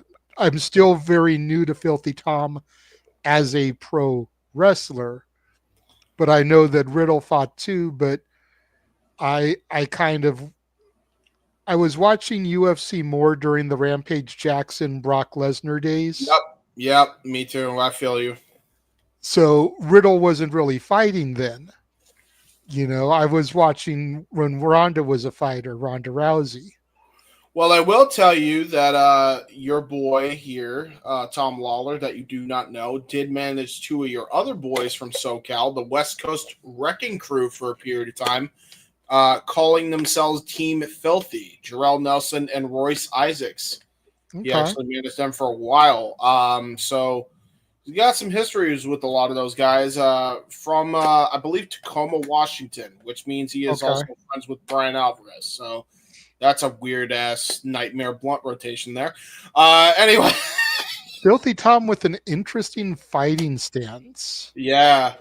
Well, I mean, you got an MMA fighter taking on a street fighter, basically, and that's exactly what won Manders the WXW Unified Championship in the first place. And now it looks like we're just gonna have a Pier 6 brawl here in Jersey Championship Wrestling tonight. And I expect nothing less from these two when it comes right down to it. Manders, I'm still getting familiar with as well. The one called Manders, I feel like the one called Manders is a situation like a pimp named Slickback. You have to say the whole name. You can't just call him Slickback. You can't just call him Manders. It's like a Tribe Called Quest gimmick. If you've ever seen that episode of the Boondocks, you say the whole name. Or the one called Manders. Or you can abbreviate it and call him OCM. No. OCM sounds pretty cool. But that would be copyrighted freshman because Aaron Riff did call Leatherface that and no DQ CAW. So unfortunately that is taken. Now you got to be a Boondocks watcher to get the joke. Yeah, Boondocks or Boondock Saints? No, the Boondocks, the cartoon. Okay, got it. Yep. Cat Williams was the voice of a legitimate pimp, and his name was a pimp named Slickback. And Granddad kept trying to call him Slickback, and he's like, no, it is a pimp named Slickback. That's what I said, Slickback. Do you not understand me? A pimp named Slickback. It's like a Tribe Called Quest. You say the whole thing. Poor Manders is just getting, as we're joking around here, poor Manders is just getting his clock cleaned by Tom Lawlor. If the five of you that are watching this know what I'm talking about, acknowledge that you get a pimp named Slickback. Please, because James clearly doesn't get it. I do not. I do know Boondock Saints, but I do not know a pimp named Slickback from Boondocks. No. See if I can find the episode for you somewhere so you can watch the whole episode. All right, Charles is giving me a damn it, James, so I think he gets it. And there's the one called Manders with a brutal chop over the shoulder there to Filthy Tom. And the referee trying to admonish both guys here. Good luck with these two. It ain't happening. That is definitely not happening.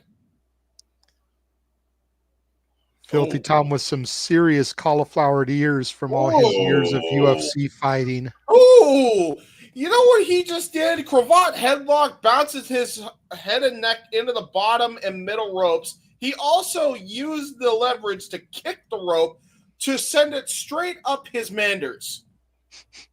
His one called Manders. His one's called Manders. Here, let's take a look at it again. Hey, you know what? One's called Manders, the other one's Sanders. He names his balls individually, you see. Let's see. One is called Man, the other one's called Durs. Yeah, there you go. The one called Manders. Ha, ha, ha, ha.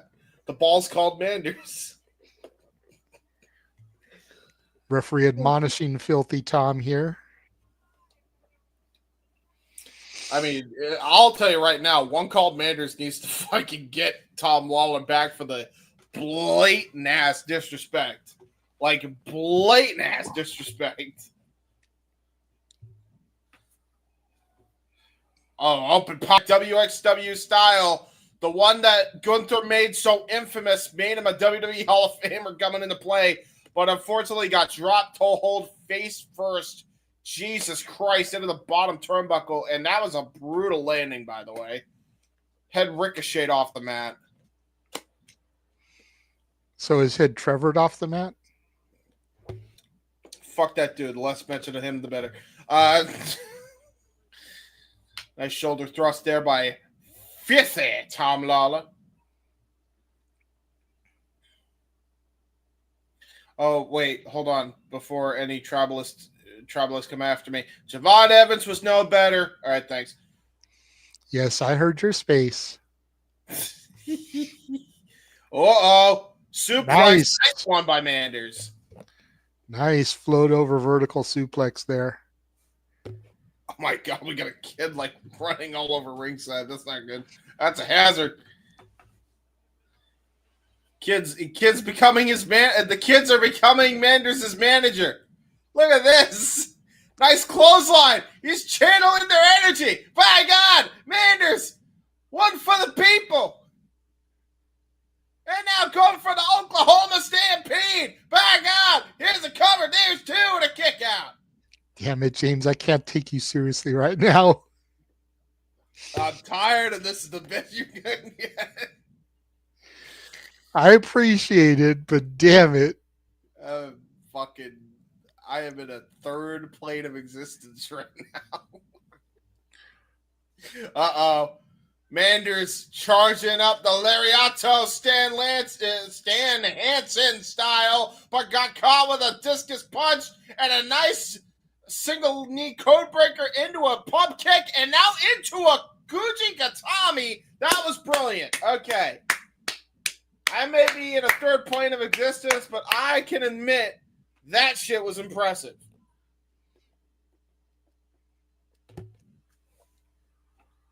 I'm also hyped up on caffeine. But that was very good. I enjoyed that. Very good, Tom Lawlor. Very good. Very nice. Very evil. Jesus Christ.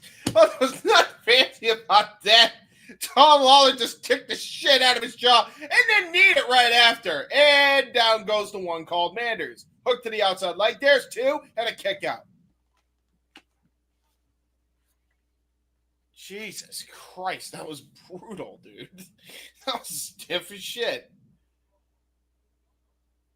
Uh-oh. Figure four. Oh, my goodness. Got it locked in. Got it fully locked in. That's not good. So you going to bridge back for a figure eight here? Pull a Charlotte Flair? I very much doubt it. I'd be impressed if he did, considering his size and his build. I wouldn't doubt it. I wouldn't put it past him. Although Manders being smart, Manders punching the kneecap, trying to add some pressure there. But the problem is that's usually a crapshoot because it depends on the opponent's knee cartilage. And I assume that Tom Lawlor does not skip leg day if he's got a figure four applied. But Manders able to reverse the pressure. Jesus Christ. We know you're tired, James. I'm not going to fault you for saying pleasure. Pleasure.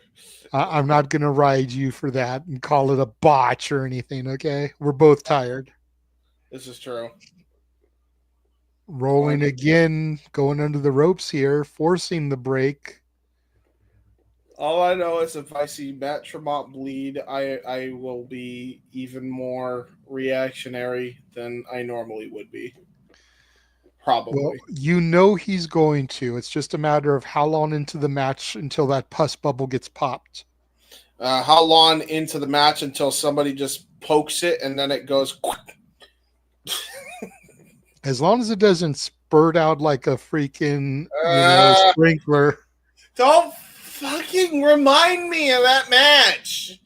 I was fine with forgetting that he did that, and then you had to remind my fucking autistic, tired ass.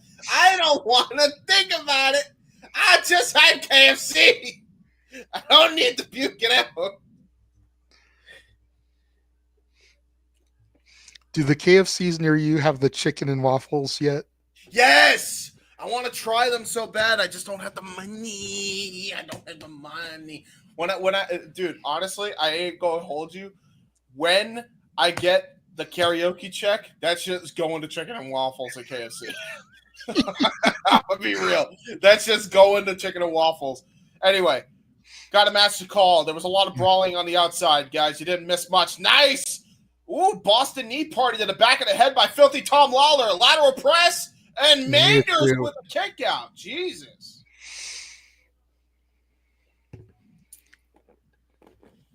But yes, KFC. Well, if I can pull off what I want to pull off, the money that I'm going to get from karaoke and my first paycheck in June is going to go to me going to Future of Women's Wrestling out here to see Tiffany Nieves wrestle live. Oh, that's awesome. Are you kidding me? Yeah. Oh, nice front face lock there. Front face lock guillotine here by Tom Lawlor. But don't underestimate Manders here. He's a stocky individual. Yeah, I can definitely see him chucking Lawlor like a sack of potatoes, but instead ramming him into the corner post. Bro, looks like look at the way they're sweating. Yeah, dude. I was about to say this dude looks like he tosses sacks of potatoes daily. It's that farmer workout. Yeah. And again into a sleeper now. But brilliant counter. Just tossing him right into the corner. Stan Henson lariat. He got all of it. There's a cover. There's two. And Manders gets the win. Great retention there for the one called Manders off of that Hansen lariat, to your point. Not pretty, but old school and effective. Amen to that. Stan Hansen somewhere smiling ear to ear for sure off of that one. Look at this again. Sending him into the buckle. Bam. Snap back bump right on the back of poor Tom Lawlor's head. And that is all she wrote. Congratulations, Manders. The one called Manders. And I'd argue you should go to AEW to join the rest of the Cowboy factions, but they don't even have all the Cowboys in one faction. So, no, but I could see Hangman Adam Page and the one called Manders as a team. Oh, might actually get me to enjoy the Hangman again because I do like Manders. Him, Manders, Von Erichs, Bandito, book it, and Brian Keith because he was a bounty hunter. Bounty hunter, yeah. Yep. And let Dustin be their manager. Mm-hmm.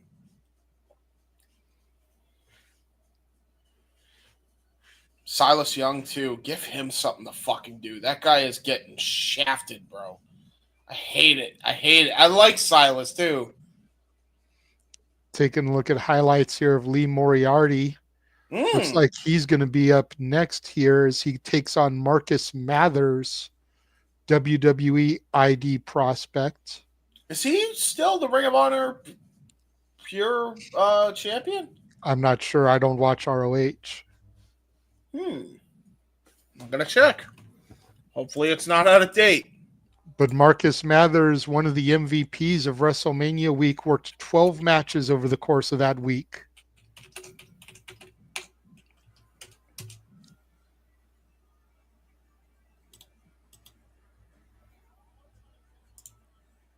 It is still, in fact, currently Lee Moriarty. Holy shit. So we got a Ring of Honor, an AEW talent who is the current Ring of Honor pure champion taking on a WWE ID prospect. And by the way, this dude is not just any ID prospect, probably the ID prospect right now in the game. Definitely one of them. I don't know if I would call him the ID prospect because Cappuccino Jones, Jack Cartwheel, Ice Williams all want to say, hold my beer. I don't know, man. This dude's a stud in his own right, though. He's definitely holding his own. And look at this, man. The crowd going absolutely apeshit for Marcus Mathers.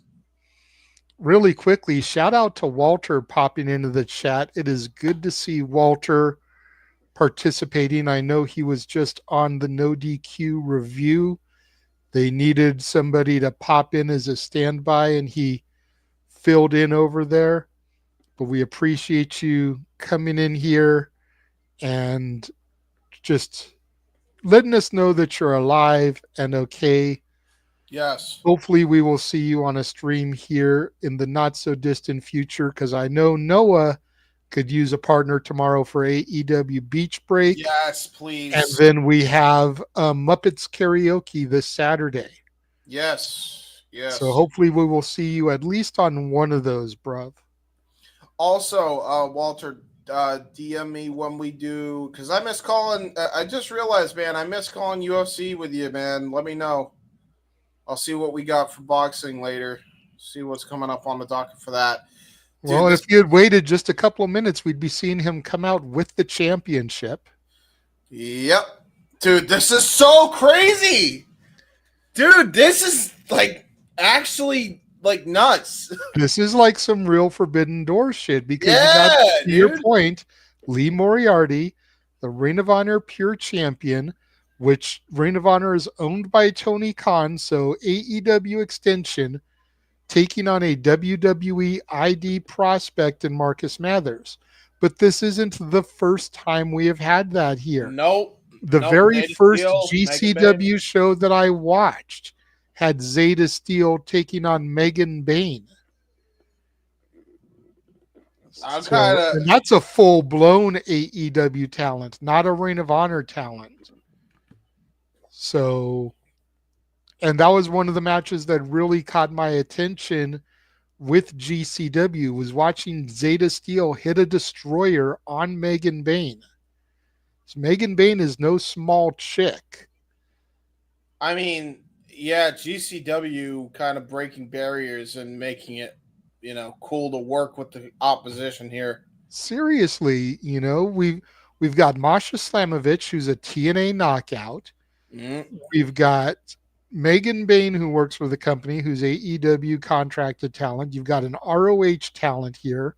You've got a WWE ID prospect here. Like the independents are the true Forbidden Door. Nice show of sportsmanship here to start things off. Lee Wow. Moriarty and Marcus Mathers.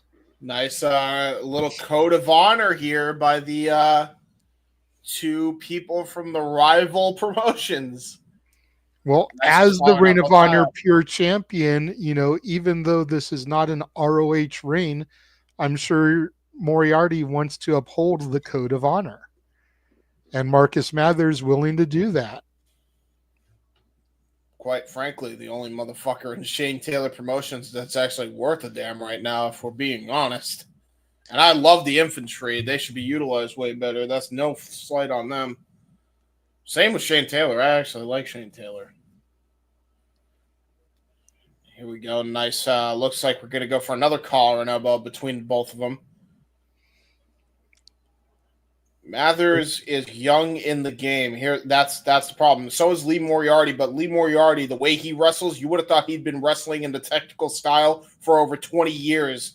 And case in point, there is some of that catch can style on pure display. No pun intended. Yeah, absolutely. Walter, if you're still watching, man, go to Title Match and watch the Reality of Wrestling show, the No Limits. Jack Cartwheel versus Cappuccino Jones. You're going to have a freaking spaz out moment watching that. Make you smile for sure, brother. And then La Princesa versus Charmel, the angle that we started to develop comes to a head on that show. Look at this, man. Lee Moriarty, just some of the best. It might be one of the most gifted technical wrestlers ever. Just the way he's just able to get out of everything. He honestly could legitimately give Zack Sabre Jr. a run for his money. Look at how seamlessly he was just able to transition out of that headlock. That was effortless. Especially for his age, to your point. Like, he wrestles like he's a 10, 15, 20-year vet. Look at those rolls through to get the break there on Mathers. Yep. And by the way, if you've ever been in a wrist lock, Those things hurt. They are not just to, stall for time, contrary to popular belief. When you get put in a damn wrist lock, they do not hold back on those either. Like those shiznits hurt. Yeah, I resisted on the puns, Walter, because that's your gimmick. But me and Noah did a watch long of it yesterday. So you can have our commentary up while you watch the match. But it was a damn good match. And I know you would have had all the puns. I had to tell Noah, look, I'm not going to do it. That's Walter's shtick.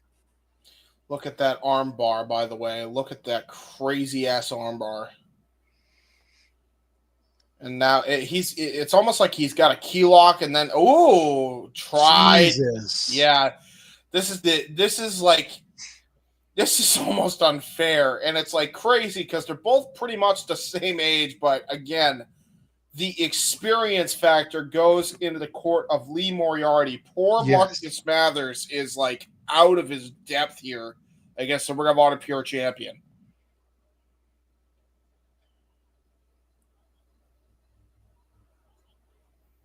Again, trying to get out of that wrist lock, but like he look at the way he was about to twist it again. The only way he was able to get out of it was to chop his arm. And then he tried to go for a drop kick, and Lee Moriarty basically just got out of it. Here we go. This might be what Marcus Mathers should be doing here, and that's kind of keeping a speed game here with Lee. Yeah, to your point, Moriarty swatted him like a fly when he went for that drop kick. Yep, and now he's actually, I'll give him this. He is keeping an arm drag, but you'll notice this, though. And this is where the technical prowess of Lee Moriarty is showing here. He is keeping his arm elevated, so that way there's not nearly enough pressure going in between. That, again, shows the inexperience of Mathers. Nice arm drag to get out of it. Now trying to go for a dragon screw does Marcus Mathers, and then just gets countered again. Jesus Christ.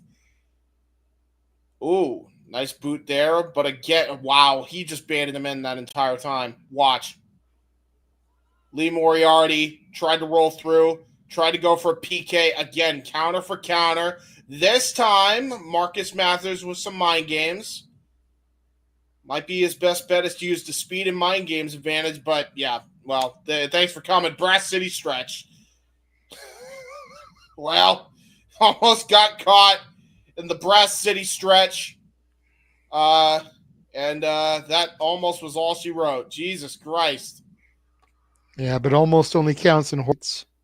Well, even Moriarty got to give it up to Marcus Mathers there. I think he underestimated him a little bit.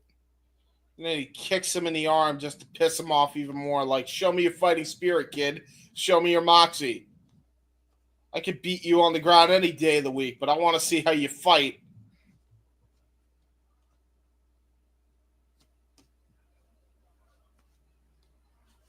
Oh, no! He got baited again! No! No, Marcus, you shouldn't have fallen for it. No! Yeah, like, just everything is a counter for counter. Finally gets a drop kick in. Finally got some offense in after like 10 minutes of this matchup going. Now finally is starting to utilize his speed, which is what he should have been doing from the very beginning. Nice little snap nair into a Swerve's house, into a cover. Finally gets a 2 count. Probably, I believe that might be the first cover of the matchup.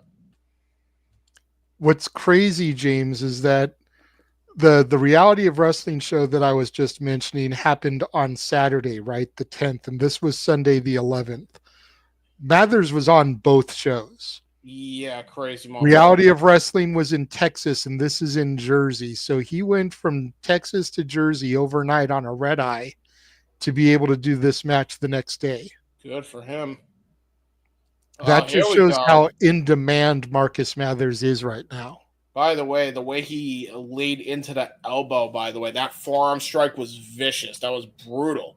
That was brilliant, actually, because he kind of laid into it like a picture would at an MLB game. Uh-oh. Oh! Oh, God. Well, I think Lee Moriarty's done playing nice. That was That was just dirty as hell. Freaking Mongolian clap to the ears, a kick straight to the back, and now look at this.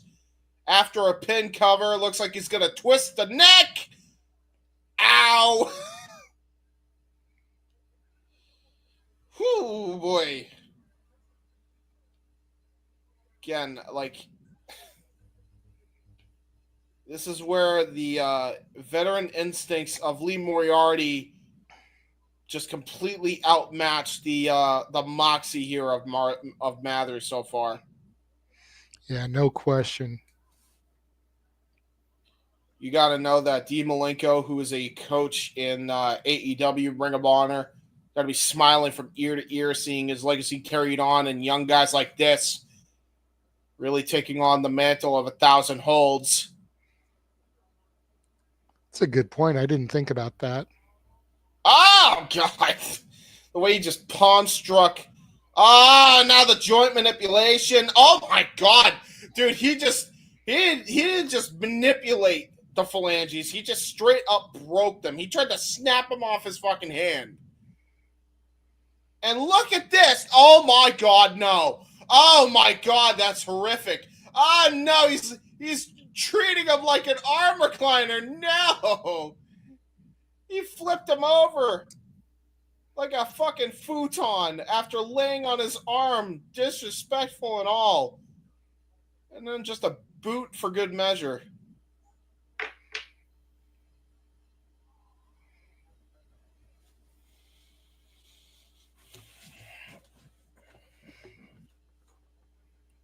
Nice back uppercut right there to the back of the head.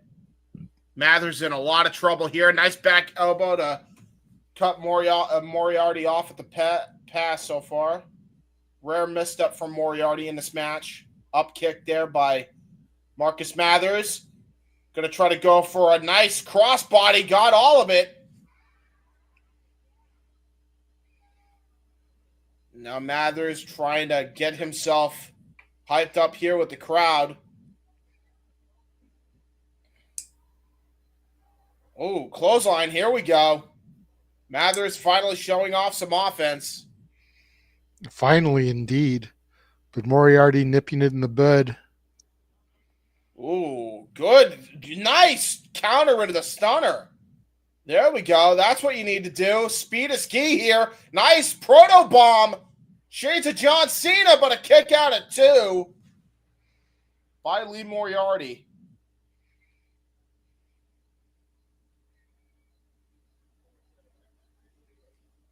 Overall, a great match here from the match we never thought we'd see, really. Although we have seen it a few times, it just doesn't get any crazier when it happens.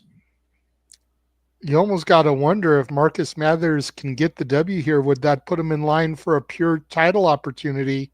Yeah, it would be a hell of a freaking... That would be insane. Nice sling blade, though, by Lee Moriarty. Could you imagine a WWE ID prospect being in line for a Tony Khan's owned Ring of Honor Pure Championship? Jesus Christ. Mm-hmm. Everything would shut down. The IWC would cease to exist. Right? Meltdown would be imminent. Batten down the hatches. Go to your storm shelter. And now here we go. Both guys just trading bombs here. Their own style of bombs here.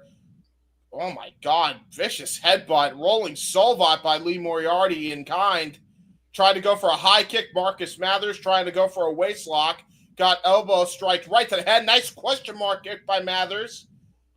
Oh, got caught. Tried to go for a springboard out of the corner. Got caught in a sleeper hold. And now there's the hammer and anvil elbows.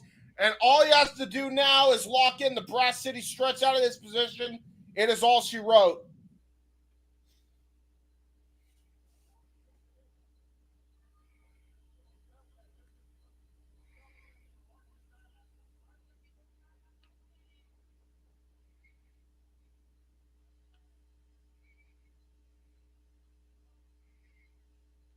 Mathers able to reverse out of it here. Has an ankle lock on. Ooh, ankle lock. Okay.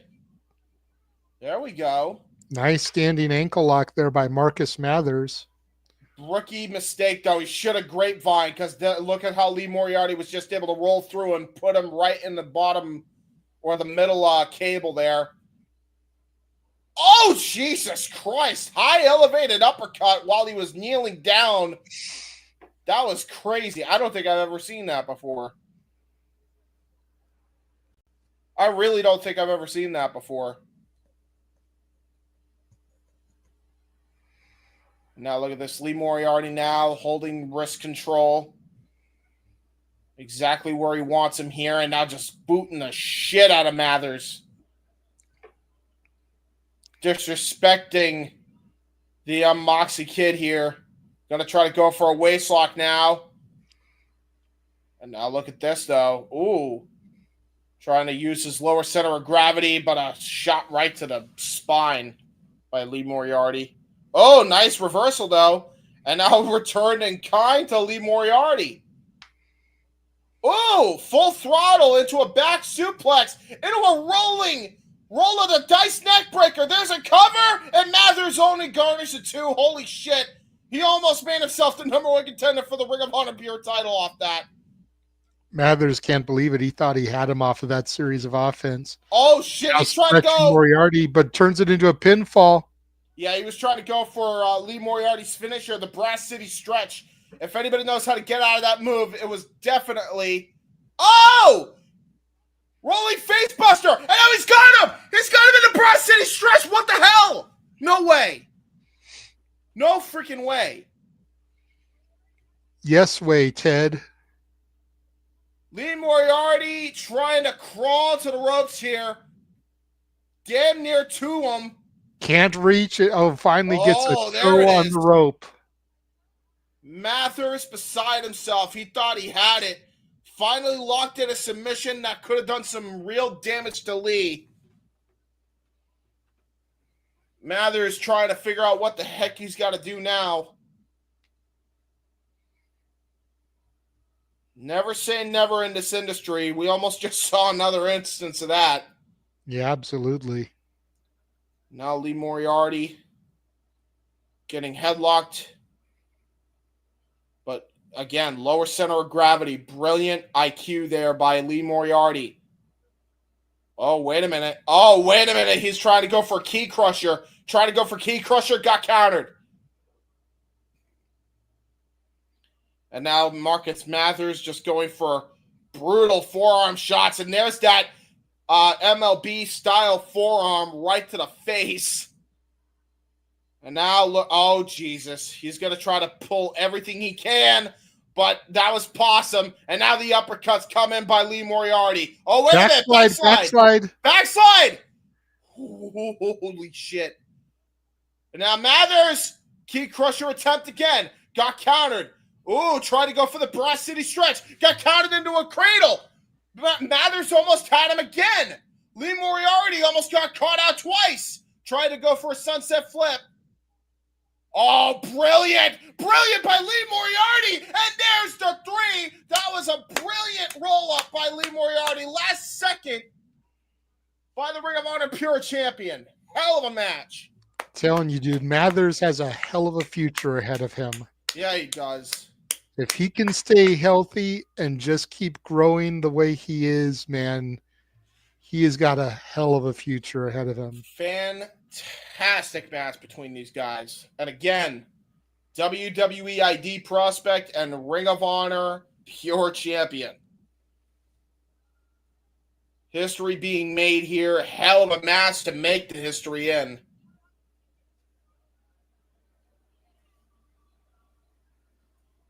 Mathers getting the show of approval here as Lee Moriarty wants the handshake from Mathers here. Crowd absolutely giving it up for both competitors here. And a great show of respect, code of honor adhered to. And he allows the ring to be left for Marcus Mathers. Lee Moriarty leaving with his Ring of Honor Pure Championship. Great match. That was great. Wow.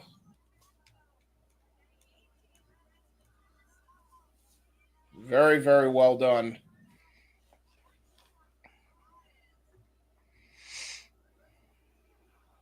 And now we got a GCW ad on a JCW show because it's the GCW collective, you see. And we're going back to Crazy, Scary, Spooky, Hilarious, where Matt Tremont had his No! match, No. which tells me that we're probably going to have that tag team match coming up next that he's going to be involved in. Oh, no.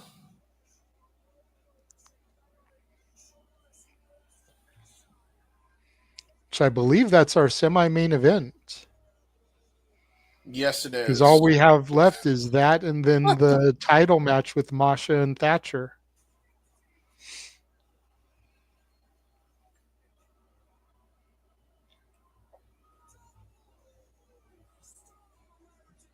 The Ultraviolet Champion. He is that for a reason, folks. I thought this dude was going to get Tremont. The way that he double stomped him on that ladder, the way he put him through that table that barely broke and hit more of the chair than the table, like I thought that was going to do it. But Tremont was able to overcome, sit out powerbomb on a chair on the ladder, got the victory, and he was able to retain his ultraviolet championship. He scares me still. Son of a bitch, it is him. Oh. Hopefully, James, hopefully, because it's not for his title, hopefully because this is JCW and not GCW. Dude, the wind can make him bleed. I'm trying to be optimistic, James. Who the fuck is... Oh my god. This dude's a mad dog. He got a chain. Literally, it's Mad Dog Connelly who's going to be teaming up with the Beastman to take on Matt Tremont and Bam Sullivan. Who the fuck is Bam Sullivan, and why does he look like a dude from Timu Mustache Mountain? Shout out to Mad Dog for wrestling barefoot. Notice his feet and ankles taped up there. Yeah, you know what he's given off? Very much Bruiser Brody vibes. And especially with the dog collar there. Yep. I wonder if he wants this to be a dog collar match. Yeah, I think, okay, Tremont's going to bleed. They're going to use that chain to make him bleed. And here comes Fred Flintstone. I mean, Beastman.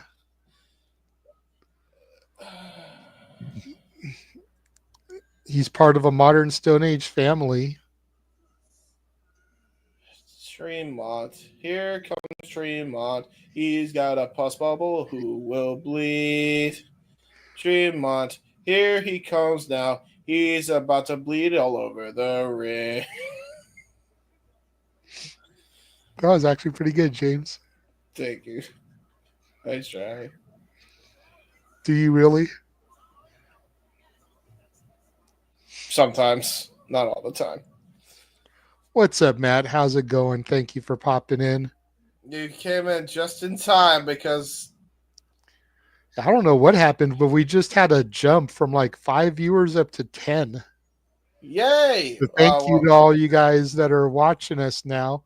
NXT, it can't be because NXT is over, because NXT is 2 hours. Well, yeah. NXT just went off the air. That's got to be what it is. Yeah, probably. Because NXT ended at 7 o'clock. I'm scared. 10 o'clock for you East Coasters, so. Dude, he can't even cover up his pus bubble with his bandana. It's so large, it goes through it. If this guy does not stop, he will literally have a dick on his head at this rate. James, let's try to get through this, okay? I'm scared. No! Mad Dog and Ugh. Beastman clubbing Bam and Matt Tremont from the behind there. Brawl already ensuing on the outside. Oh, and he's getting punched in the pus bubble. And, well, Mad Dog and Sullivan, Connelly and Tremont paired off here. Uh-oh, Tremont's right there by the bricks. oh, no, And no, head no! first into the bricks. There you go, James. That's going to pop the pus bubble. No! And now head first into the ring post. If the brick wall didn't do it, that will. Why can't you just let the shit heal Now on its Beastman own? choking up the referee. Almost swings on a fan there. Captain Caveman! And I No, think no, Tremont is no! bleeding. God damn it! John Moxley, you have been outbled by Matt Tremont. Oh, God damn it. And why are you chopping with a bloody hand, you gross fuck? You sick fuck. You sick fuck. Uh, I agree, Charles. It could be a lot worse. This is actually tame for Tremont. Tremont has a steel chair. Oh, it's so bloody. Beastman has Bam Sullivan. Irish whips him into. Oh, no. Puts on the brace, freaking at the brick wall. Sidestepped, and Beastman runs face first in the wall. And now shots to the gut. And I do mean gut. Oh, Tremont no. with a chair to the head of Beastman. I think he And took out his cracked own him blood. over to the back.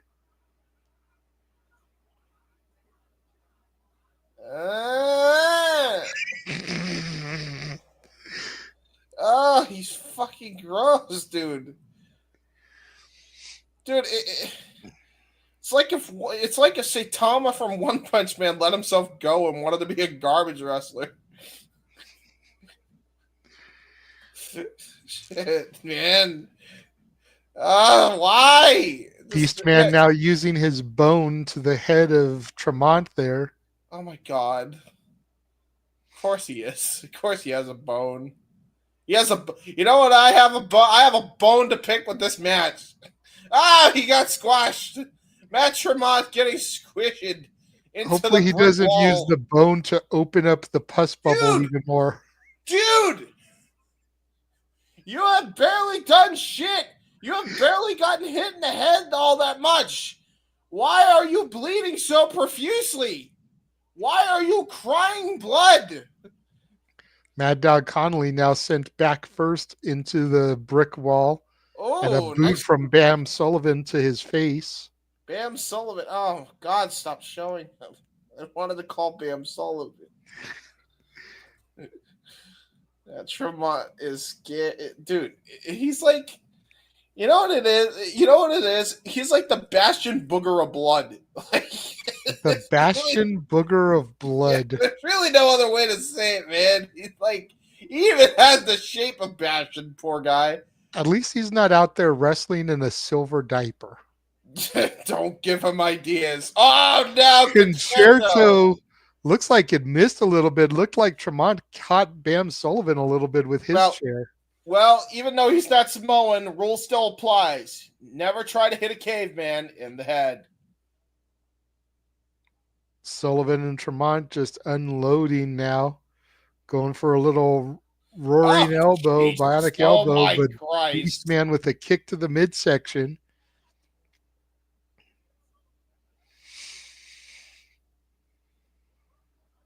Tremont and Connelly go back to back. Connelly with that dog collar, but he throws it down.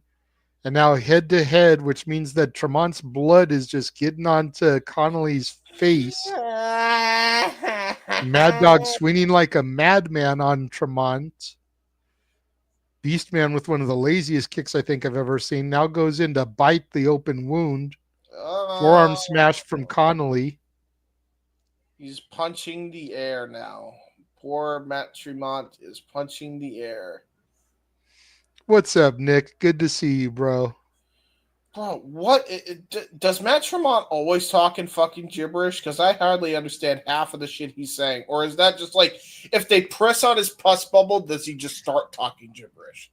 Yeah, it's like that little button in the back of Talking Dolls that you press and it says a phrase. You press the bubble and he starts muttering gibberish. Yeah, true. Press 1 for English. Prima numero dos. Hi, I'm Chucky and I'm your friend to the end. Heidi ho, ha ha ha. If you want to hear English, press 1. If you want to hear Spanish, press 2. If you want to hear gibberish, blah, blah, blah, blah. Double team Irish whip sends Tremont into the ropes. Here comes Bam Sullivan, throws a chair at Beastman. Connelly, I think, clothesline Tremont. They both spilled over the top rope. Oh, God. Roaring forearm smash from Sullivan. Barely And phases Beastman. And there's another one. And Tremont just took a suplex onto the concrete fucking floor. I see. What the fuck was... He just took a big boot to the back of the head. Jesus Christ. Poor Mad Dog Connelly. Or no. Usually I get offended by the term Sullivan. garbage wrestling match, but this is very much a garbage wrestling match. There are so many botches and flubs going on right now that it's like, how is this the semi-main event? I kind of am fine with this team, though. I am not mad at this team up. Nice hesitation. Nice Drop cannonball there from cannonball. Beastman. That's like the best move I think I've seen him do the entire match. I like these two. I like these two a lot. No, keep them away. Thank you. Stay there. I don't want to look at your horrifying face no more. I want to be able to keep my food down. Thank you. Bam Sullivan looks like he might be getting tied up in the trio woe here. What the fuck is this? What are they doing? A double team of some kind, James. No. Oh my God! He literally came off the top rope and sat on Sullivan's chest. Bam Sullivan, I think, is dead. I think Bam Sullivan needs some CPR. Can we just pin him already and end this I think monstrosity? He just got squashed like a pancake, and holy shit. He's bleeding now. Bam nearly got turned into Bam syrup. Holy shit. Dude, that was disgusting. That was just... James, we just had a legal tag. We haven't had one of those the entire match. What's the point? That's what I'm saying. Who cares? But we literally had one of the guys on the outside and a tag to bring them back in. Sullivan off the middle turnbuckle, caught by his Beastman. Well, you know how Sullivan throws him into the corner post. Connelly turns him around. Step up Enziguri from Sullivan. Oh no! Here comes Tremont. Hot tag to Matt Tremont for some reason. Why is there legal tags? Why does he have a with fork? a screwdriver or a fork or some kind of apparatus stabbing his opposition? It's a fork. Fork you too, James. He's a forking around. Wait, make a left when you come to the fork in the road. Haha, true. Can I ask you something? No, but go ahead. So, you know how and now here comes Sullivan jumping on the back of Beastman, rapid fire stabs with another fork or skewer. Yeah, oh my God, there's two of them! There's two of them! Oh no! I will say this. You know how my jingle is continuity? Ding. Well, in GCW, their jingle is continuity. Oh, no! No more! No! This is not a good, healthy... When they said you were supposed to have iron in your diet, this is not what they meant. No, not at all. You sick fucks. You sick fucks. So which is now worse? They're bringing them over to the other side, the hard cam side, so that those fans can get an up close view. No. This is gross. Forks are meant for eating, not stabbing your opponent in a wrestling match. Charles says he's eating Cool Ranch Doritos during this. It tells you how much he's used to this crazy shit. I'm always gonna cringe. Oh no! Every time. The pus bubble got bigger, by the way. Of course it did. Oh! Death Valley Driver into a power bomb. Beastman breaks up the pinfall attempt. That was actually pretty dope, the way he did that Death Valley Driver into the sit-out power bomb. Yeah, that was pretty good. That was like the spot of the match. Pretty much. Uh-oh, wait a minute. Mad Dog Connelly gut wrench. Oh, my Lord. Suplex. Jesus Christ, a stalling gut wrench. Okay. And now what is Beastman doing? Beastman looks like he's going to the top rope here. No more Goomba sits. No, Beastman, no. This is how you break a ring, Beastman. No, Beastman, that's a bad Beastman. Uh-oh. Oh, no. Ow. Tremont tracks him over the back. What noise was that, Tremont? You want to try that again? Did he just fucking move? Oh, no, Ben. Black hole slam from Beastman to Tremont. Connelly with the dog collar on Sullivan, hanging him over the top rope. Jesus, criminy, okay. Whoa. And there goes the referee. This match is probably going to get thrown out here once the ref comes to. If they DQ after that, Beastman is bloody. Oh yeah, actually, this is not the first time we've had a fucking Tremont match thrown out. Minoru Suzuki, I forgot. Dude, he's gonna get the shit beat out of him. Like, this is not a good sign. So wait, is the match thrown out here? I guess so, because referee, the announcer just said this match is a no contest. And all four men are still brawling on the outside. Here comes Beastman. What the fuck? Suicide dive from Beastman takes out, I think that's a official. I don't think that's a fan. Might be security. Potato in GCW. Fair enough.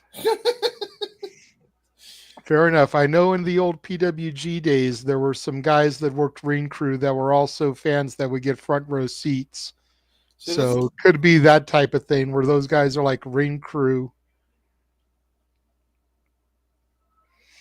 Oh, no. Mad Dog with a sleeper on Tremont there. Still brawling to the back. It looks like Mad Dog is the only one not bleeding. The blood on his chest is from Tremont.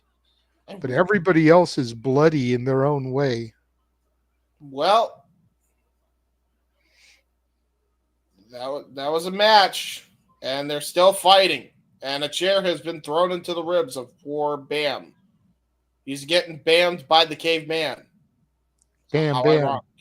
Yeah, bam. You want to take it from here, Emerald? Bam. You want to take it from here, Mick? Bam.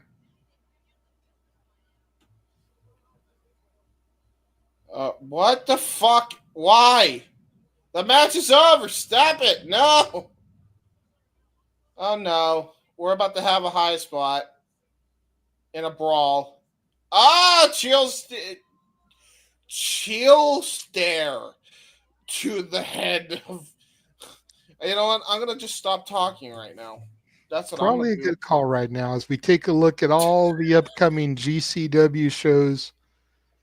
Joppa, Maryland, and Rochester, New York this coming weekend. We will be covering those shows. June 7th and 8th, Atlantic City, New Jersey at the Showboat. June 20th and 22nd, Little Rock, Arkansas, and Kansas City, Missouri. I believe those are the shows that begin the return of Elena Black.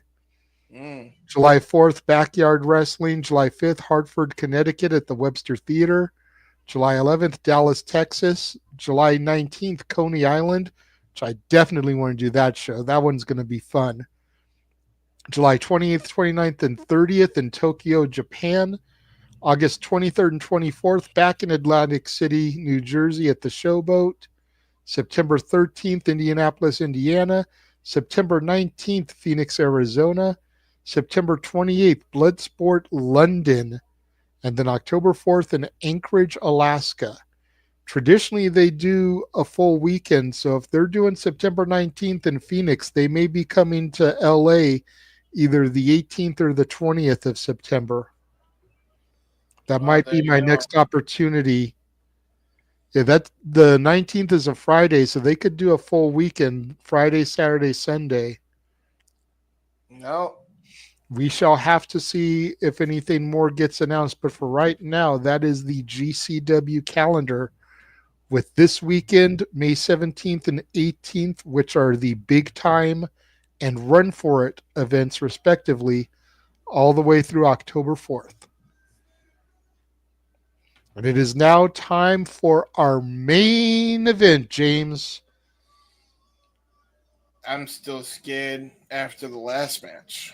Well, at least you know this won't be that type of match. So, Yes, Masha Slamovich is a very good wrestler. She knows as how. is Although she can have a hardcore match with the toughest of them.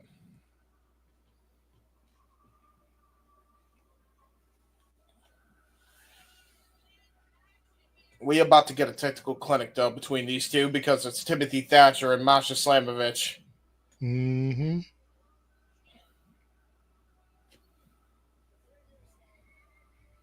Timothy Thatcher coming in with the pinstripes. Very Terry Funk inspired. That's true. That's very true. I didn't even think about that. Pinstripe tights are very much a staple of Terry Funk.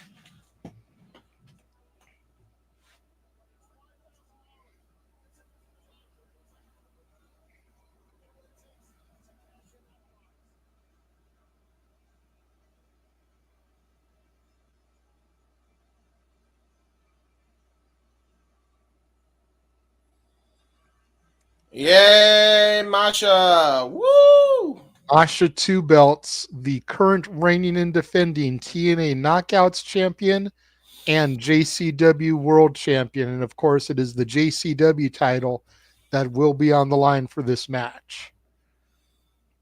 A lot of fun tonight, folks. I mean, they're going to kick the shit out of each other, and we're going to enjoy it because we're sickos. Well, I don't claim that title, sir. We are fans. I'll just leave it at that. Yeah, that's also fair. I don't claim the sicko title. I ain't a sicko. I ain't a wacko. I am a fan. I am apparently I am a mark. You're yakko. I'm wacko. We just need Ashes our dot. Because we're animaniacs and we're zany to the max. True. Here we go, folks. Does that make Walter and Noah Pinky in the brain? Yes. Who's who? Yes. No, serious question. Because there's a theory that Pinky's actually the smart one. Because Pinky always ends up foiling Brain's plans. So there's a theory that Pinky's actually the genius of the two and Brain's the idiot.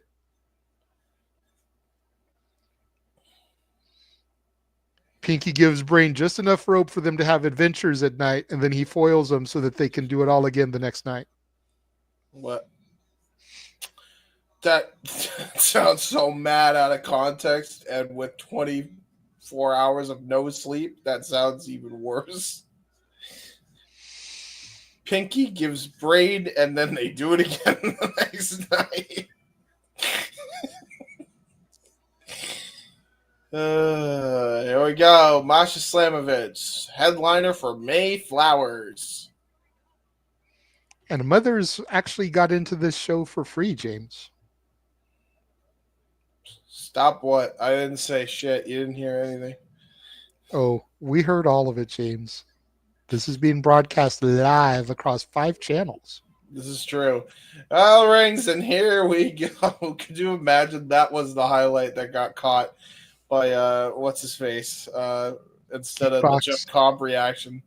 Oh, yeah. Yeah. He doesn't seem to do independent shows, so I think we're safe there. Timothy Thatcher imposing his strength on Masha here in the early going. I think Timothy Thatcher just wants to be on top of Masha Slamovich. I couldn't believe I was the last person. I was the main event of that video. What the fuck? Dude, you lost your shit, okay? I did. Yeah, because I was like, holy shit. I called Jeff Cobb, and here I say his name, and he appears. It's Jeff Cobb. Nice pinning predicaments there by Thatcher using his vertical base and his length advantage here. Well, yeah, no shit. I mean, he kind of has a weight advantage too. Like this guy is kind of beefy. He's really not that beefy. He's lean, but he's tall. He's more lanky than he is beefy. Oh no, Masha's getting attacked. We don't like this. This is not a fun time. Well, actually, for Masha, the funny thing I was going to say, the funny thing is, I think Masha enjoys it. Yeah, Masha. She seems to be a pain for pleasure type of chick. Well, her and Killer Kelly in that short-lived run definitely proved that. Yeah. Nice bridge out there by Masha. Thatcher goes for another pin attempt. He grabbed the toe. Just stretching Masha like crazy. So, yeah, you remember what I said about Lee Moriarty and Zack Sabre Jr.? Well, meet the grandfather of those two.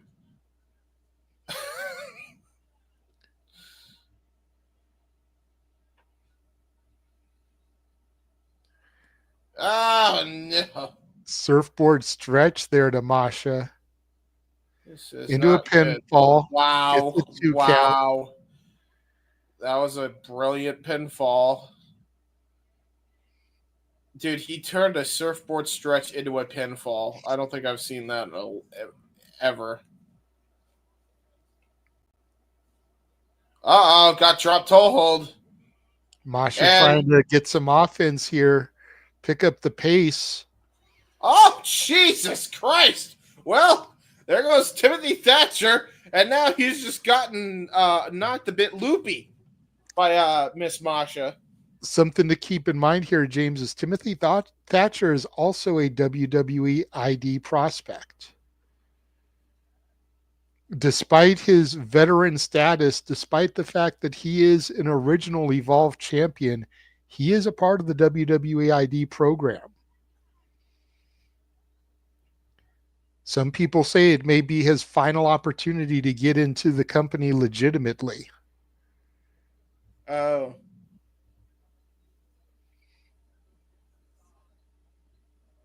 Okay. Sure, that's very confusing. Knee to the kidney of Masha. By the way, guys, he was part of the Black and Gold NXT. That wasn't my era, so I'm not positive. James can speak on it. Yes, he was, and yeah, that's crazy. Okay, I thought he was there. Oh no, that was Ridge Holland. Got it. Huge scoop slam. Misses the elbow drop though. Masha rolls out of the way. By the way, I know I didn't say my usual catchphrase, but I am fucking exhausted, and yeah, me want to go memes after this is over, and I don't want to stress myself out too much after. He wants to dream of Matt Tremont and his blood pus. Fuck off! No, I don't. When they said wet dreams, that's not the wet dream I thought of, especially the red ones. Okay, no. I don't want to swimming in a sea of red Skittles. No! I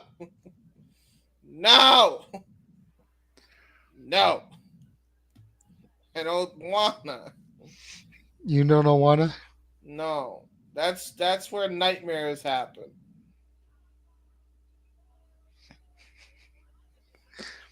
Why, Charles? Because I enjoy tormenting James sometimes. You've watched Shenanigans. You see the stuff James pulls on us. He deserves to get his comeuppance every now and again, okay? Matt Tremont. That's why James doesn't give me shit when I get him like this, because he knows more often than not he has a receipt coming. Jesus, Thatcher just tripped. Yeah, he did. He got knocked loopy. He fall down and go boom. He did fall down and go boom.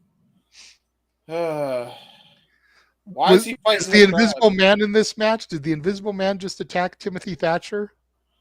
Wouldn't surprise me.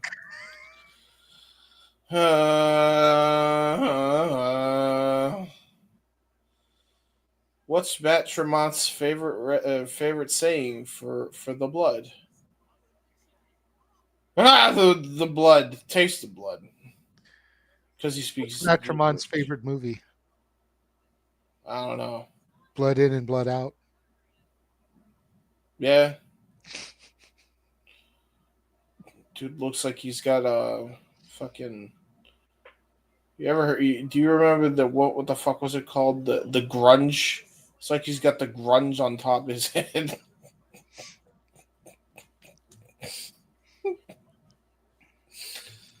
No more stands or mans that are invisible. Oh God, Masha Slamovich got stomped with chairs. No, but she'll get up again. You're never gonna keep her down. Keep her down. Oh, she'll get up. You'll never get up. That's not the lyrics. Yeah, you can tell I'm tired when I'm snorting at my own fuck ups.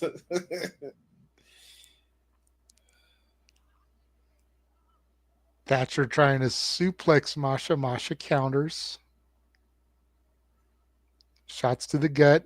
Nice suplex from Slamovich to Thatcher there. Thatcher is not feeling too good.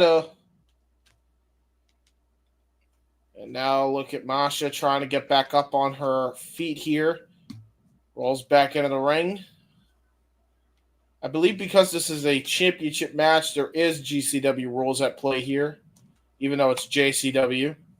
But because they're a part of the collective, same rules.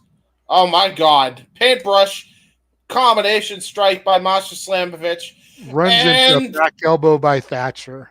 That wasn't a back elbow. That was a fucking goddamn uppercut of death.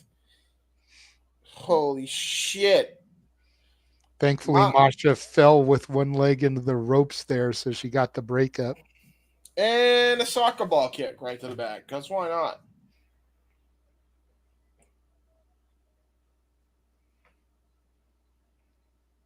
That would be cool, Charles. I didn't know about this bounty on Masha until we saw that video package earlier. It would be cool if we got a reveal as to who's behind that tonight. It would make the show worth something. Yeah, not that it's been a bad show, but very little storyline development. So to get some kind of reveal there to propel the story would be cool. There was that something that happened with Tremont and the caveman people. Unless they just do what they did with Minoru Suzuki and never mention it again. Which they've done in the past. Like, it seems like the two biggest stories going right now are the Atticus Cogar, KJ Orso thing and KJ Orso's new evolution and this bounty on Masha. I'm not mad about it. Gut wrench time. Slammer with the gut of the wrench.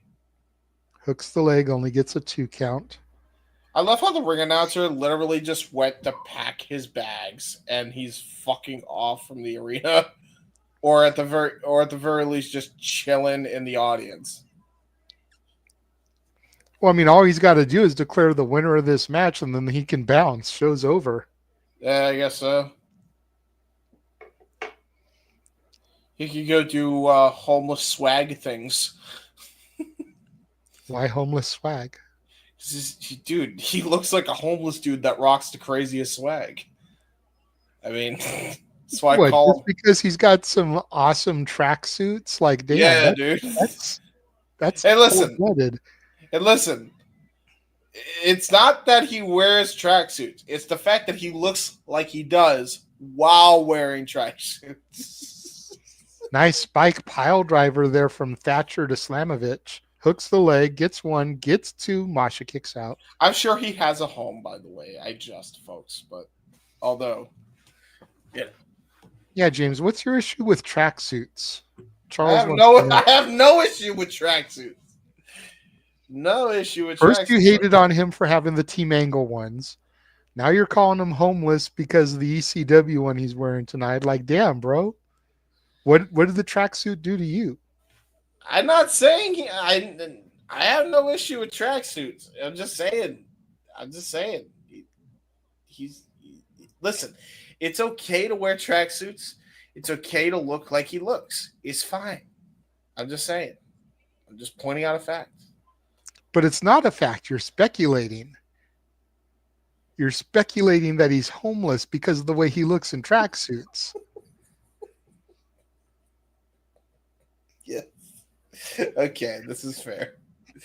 But, I mean, there's some validity there somewhere. Tracksuit. I am no tracksuit hater. Thatcher swinging at the air there after Masha rocked him with those kicks. Why are you swinging at the air, you weirdo? Oh, double kick. Mule kick by Masha. Nice rising knee strike. Yep, this is vintage Masha. Yakuza kick to follow. Jesus Christ. What? Nice rolling copper kick. Even Nick had to pop in after being silent for all this time, calling you a tracksuit hater. Well, to be fair, I also don't own a tracksuit. So if I were to wear one, I would also look like a homeless tracksuit wearer. To be fair. I mean, the beard, the hat, I'm just missing the tracksuit. Masha's looking for a pile driver or a power bomb of some sort. Thatcher too strong still. Rising kicks to the face. Tracksuits are basically onesies without the onesie. There, I said it. Fight Thatcher with a back body to Masha. Back body? Yeah, back body drop. The drop. Again with homeless James, LOL. Well, I mean, look at this beard. Look at it. I mean, I'm not homeless. I got a roof over my head. I'm doing a fucking stream inside, but I look homeless, so, Uh-oh. And smacking Masha across the face. Jesus. That's kind of rude. That's very rude. I guess equal rights, equal fights, and a nice spin kick by Masha, a nice head kick by Masha, and a pile driver. Jesus Christ. Uh-oh. I think that was a big, big mistake by Thatcher. Shouldn't have slapped her.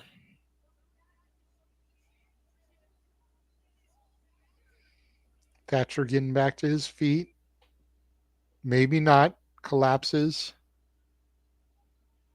It's over! He's out. Holy shit. Thatcher loses to Masha Slamovich. That was a hell of a match, by the way. Even though I was like goofing on a guy with a tracksuit for most of it. Very, very good. Very one-sided, but still solid. I believe both of these guys used to be a part of Ring Kampf, by the way, which was Gunther's old faction in the Indies. And yes, that was an indie name that was not given to by a company. That was Walter original, not our Walter, the Gunther Walter. And we are desperately out of time, JJ. Yes, as Masha holds her 2 titles in the air, we go off the air.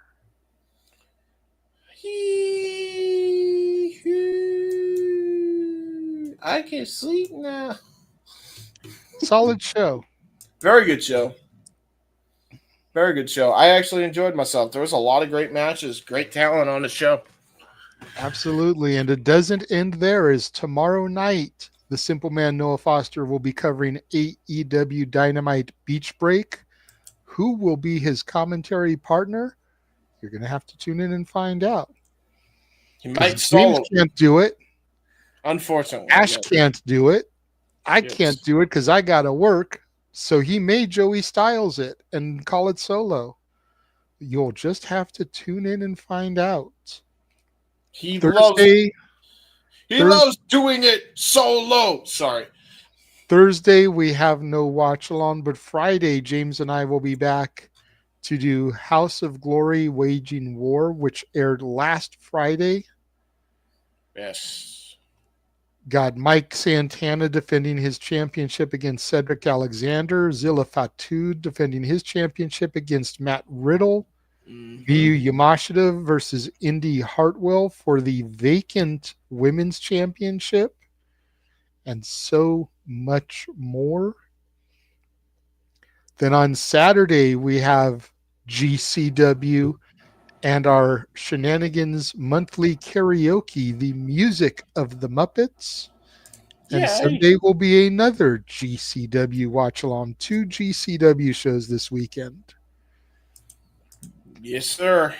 We got a lot of content, folks. Lot of content. But we can't do this without your support.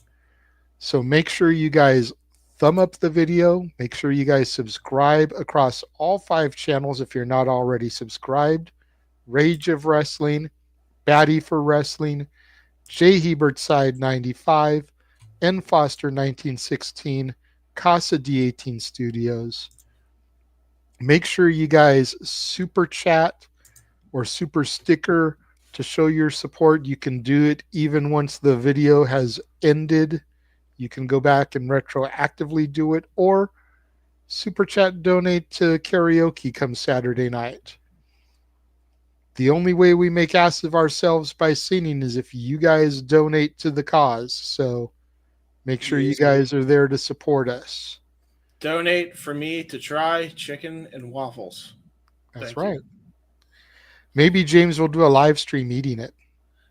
I actually might, I might pull a Cody Chow's and eat it on stream. Nick tries things. Do like Hannibal. Oh, this thing. Oh, yeah. True. I'll do that for sure. Although I'll have buy to it, bring it home, and be like, okay, James here, and I'm gonna try KFC's chicken and waffles. That's the most boring title ever. James tries things. James tries things. James it's a spinoff. Yeah. I am Hannibal. I am Hannibal #2, James the Heb Man Hebert, and I am doing James Does Stuff. It's a spinoff. Yeah, sure. Every good sitcom has a spinoff. Some have more than one spinoff. Happy Days had Laverne and Shirley. It had Joni Loves Chachi. It had Mork and Mindy. I Need to Go Sleepy. That wasn't a spinoff. That's my favorite. Thank you guys for all you guys that joined us and tuned in. There are still 7 of you watching us right now, and we greatly appreciate it. Thank you. Again, make sure you guys tune in tomorrow for AEW Dynamite Beach Break. Yes. Which will be main evented by Jon Moxley versus Samoa Joe for the title inside of a cage.